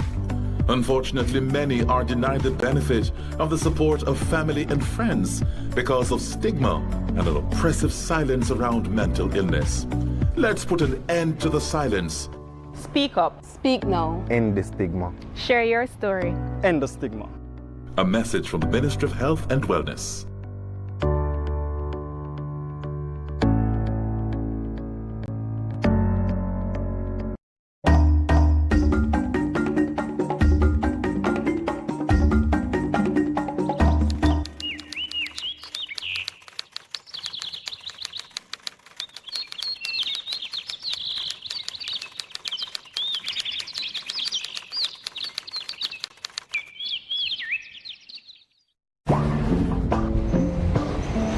Under the surface of our cities, there's so much going on in terms of transportation and construction, and all that necessitates a great deal of advanced engineering. Yet, in the animal kingdom, someone else has been doing this for much longer by digging with its own tools. The king of tunnel diggers is definitely the mole, with its strong front paws and its weak sight. Well, nearly non-existent. Despite the skills, they are definitely not undetectable and not even neat-looking. Mantis shrimps are also skilled diggers, and they always seem busy keeping their burrows clear of incoming debris the sea flow brings along. Small trees are a wood mice's favourite den, which they dig at the bottom by carving in a nest chamber and a storeroom too. Home sweet home.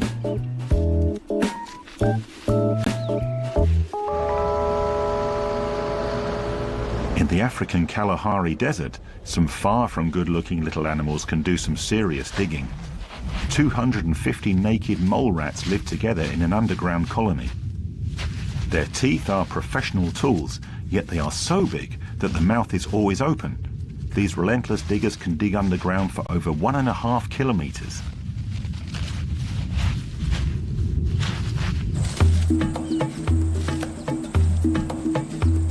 These cute furry guys live in the desert as well. Meerkats, which are nothing to do with cats, are mongooses. They have developed a great teamwork structure which allows them to survive in such harsh terrain by digging their lair. Meerkats are tireless workers, always looking for grubs to chomp on or insects, small reptiles and mammals too.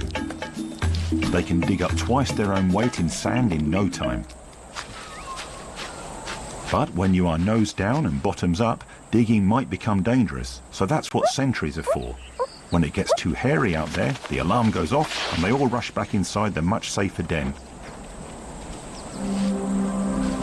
To give you some numbers, a meerkat can excavate 400 holes and dig out 50 times its own weight in sand and rubble, plus travelling for 1.5 kilometres in just one morning. That is some grueling job.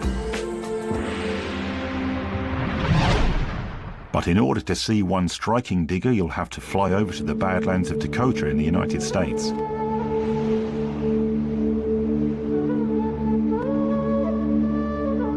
The bison is the best-known inhabitant of this unwelcoming stretch of land, which is also home to the prairie dog, an amazing specialist. The grasslands don't have much to offer in terms of shelter, thus our friends have to dig their own, and they do it big time by excavating burrows up to 4.5 meters underground. Hundreds of tunnels and holes spread for almost a hectare and can be filled with even 1,000 individuals. At this depth and with such a crowd, it might get stifling down there, but the prairie dogs seem to know all too well how to design their towns and keep the airflow constant. They always have their back covered when it's time to take chances outside. The scout is right in place and on the lookout. And everybody is very familiar with the procedure. Back to normal, the prairie dogs love to take a break and have fun playing together.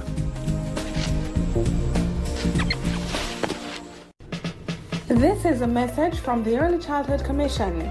Do you have a child between 0 to 2 years of age? If yes, you need to download the ECC's First 1000 Days app. It allows you to receive parenting tips, track developmental milestones, learn about the Brain Builder concept,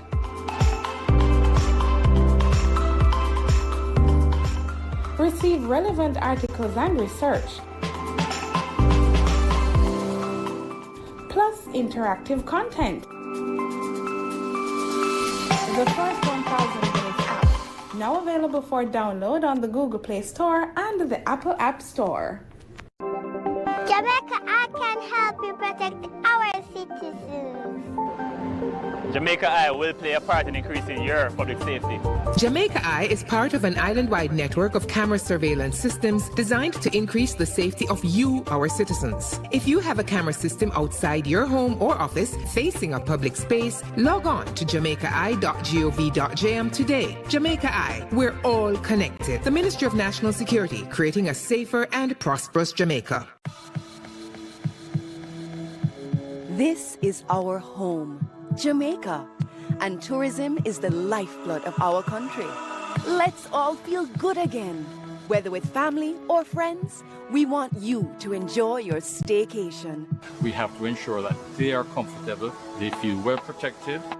New standards are in place to ensure your safety. We are here to serve you better, so you can have the best experience. Come out and rediscover Jamaica. We are ready. We are ready. We are ready. Rediscover Jamaica.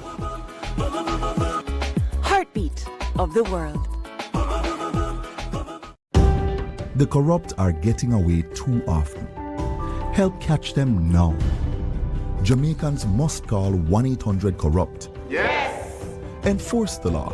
One law for all. If convicted and found guilty, lock them up. It's our money that's being wasted. Lock them up. Stop the corruption. Build integrity. A message from National Integrity Action.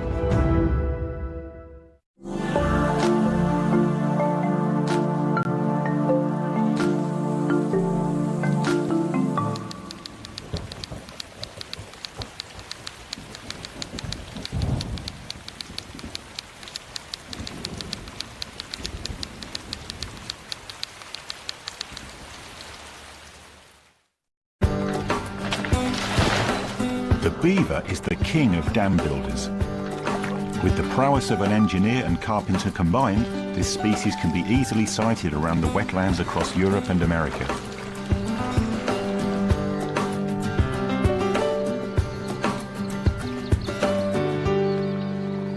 More specifically, southern Norway provides the best natural habitat for these rodents, besides being an amazing sightseeing place for your outdoor holidays.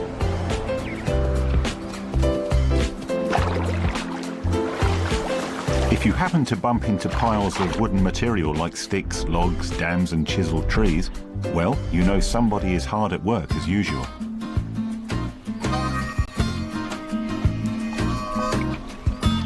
The animal realm's lumberjacks, beavers use their ever-growing chisel-sharp teeth as we do a chainsaw.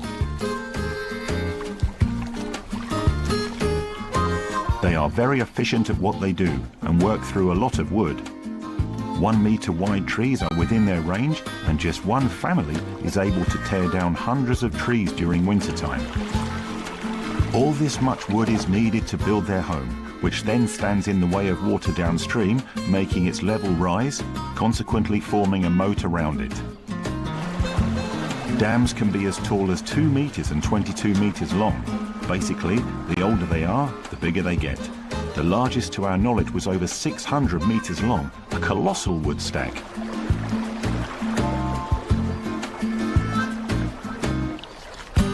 More families will work on the same dam, and that becomes sort of heritage, as generations of beavers will maintain it for decades, even centuries at times. If you have the chance to paddle down the river on a canoe, you can have a better look at how they are able to get things lined up and properly fixed after rains or floods that might have damaged the dam.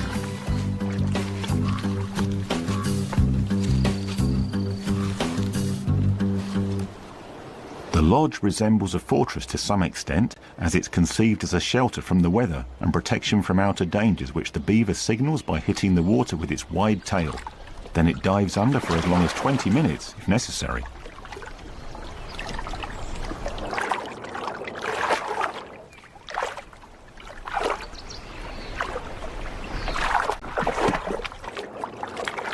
Another precaution is the underwater entrance to their home, another smart measure to avoid surprises that might put at risk the lives of beaver babies, known as kits.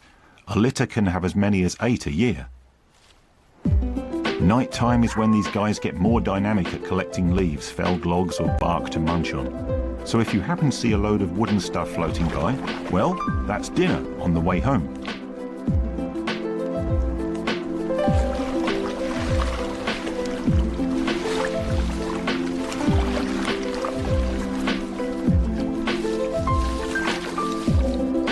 As the preamble to winter, autumn is the best time for food storage in an underwater space by their lodge. So when winter comes on, the nice and snug den hardly ever freezes over, even at 40 below outside. The deep moat formed around the lodge also prevents ice from hindering the underwater entrances. So, if hungry, beavers just have to take a dive over to the larder and get their munchies. They definitely know how to build a comfy pad.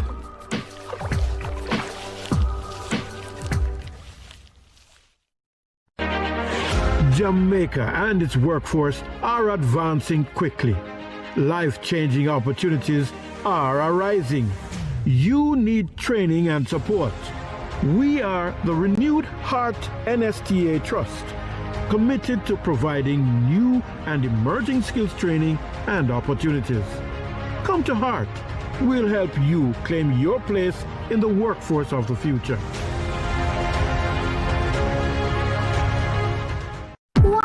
Little germs do.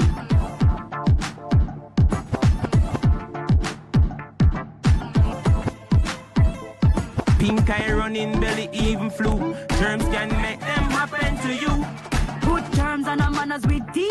Cover your mouth when you cough and sneeze. Always wash your hand with water and soap. Keep dirty hands from your eyes and your nose and your mouth. You don't want to be sick, take care. Practice every day, no germs round here. A message from the Ministry of Health.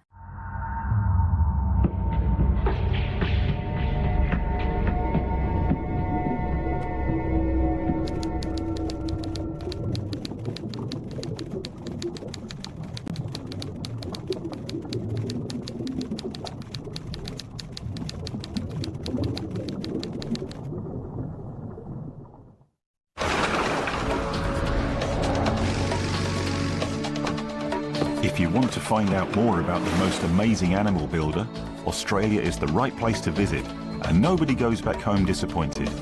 Known for its architectural beauties, and nature too, of course. As you enjoy basking in the sun, you might forget to notice one of Australia's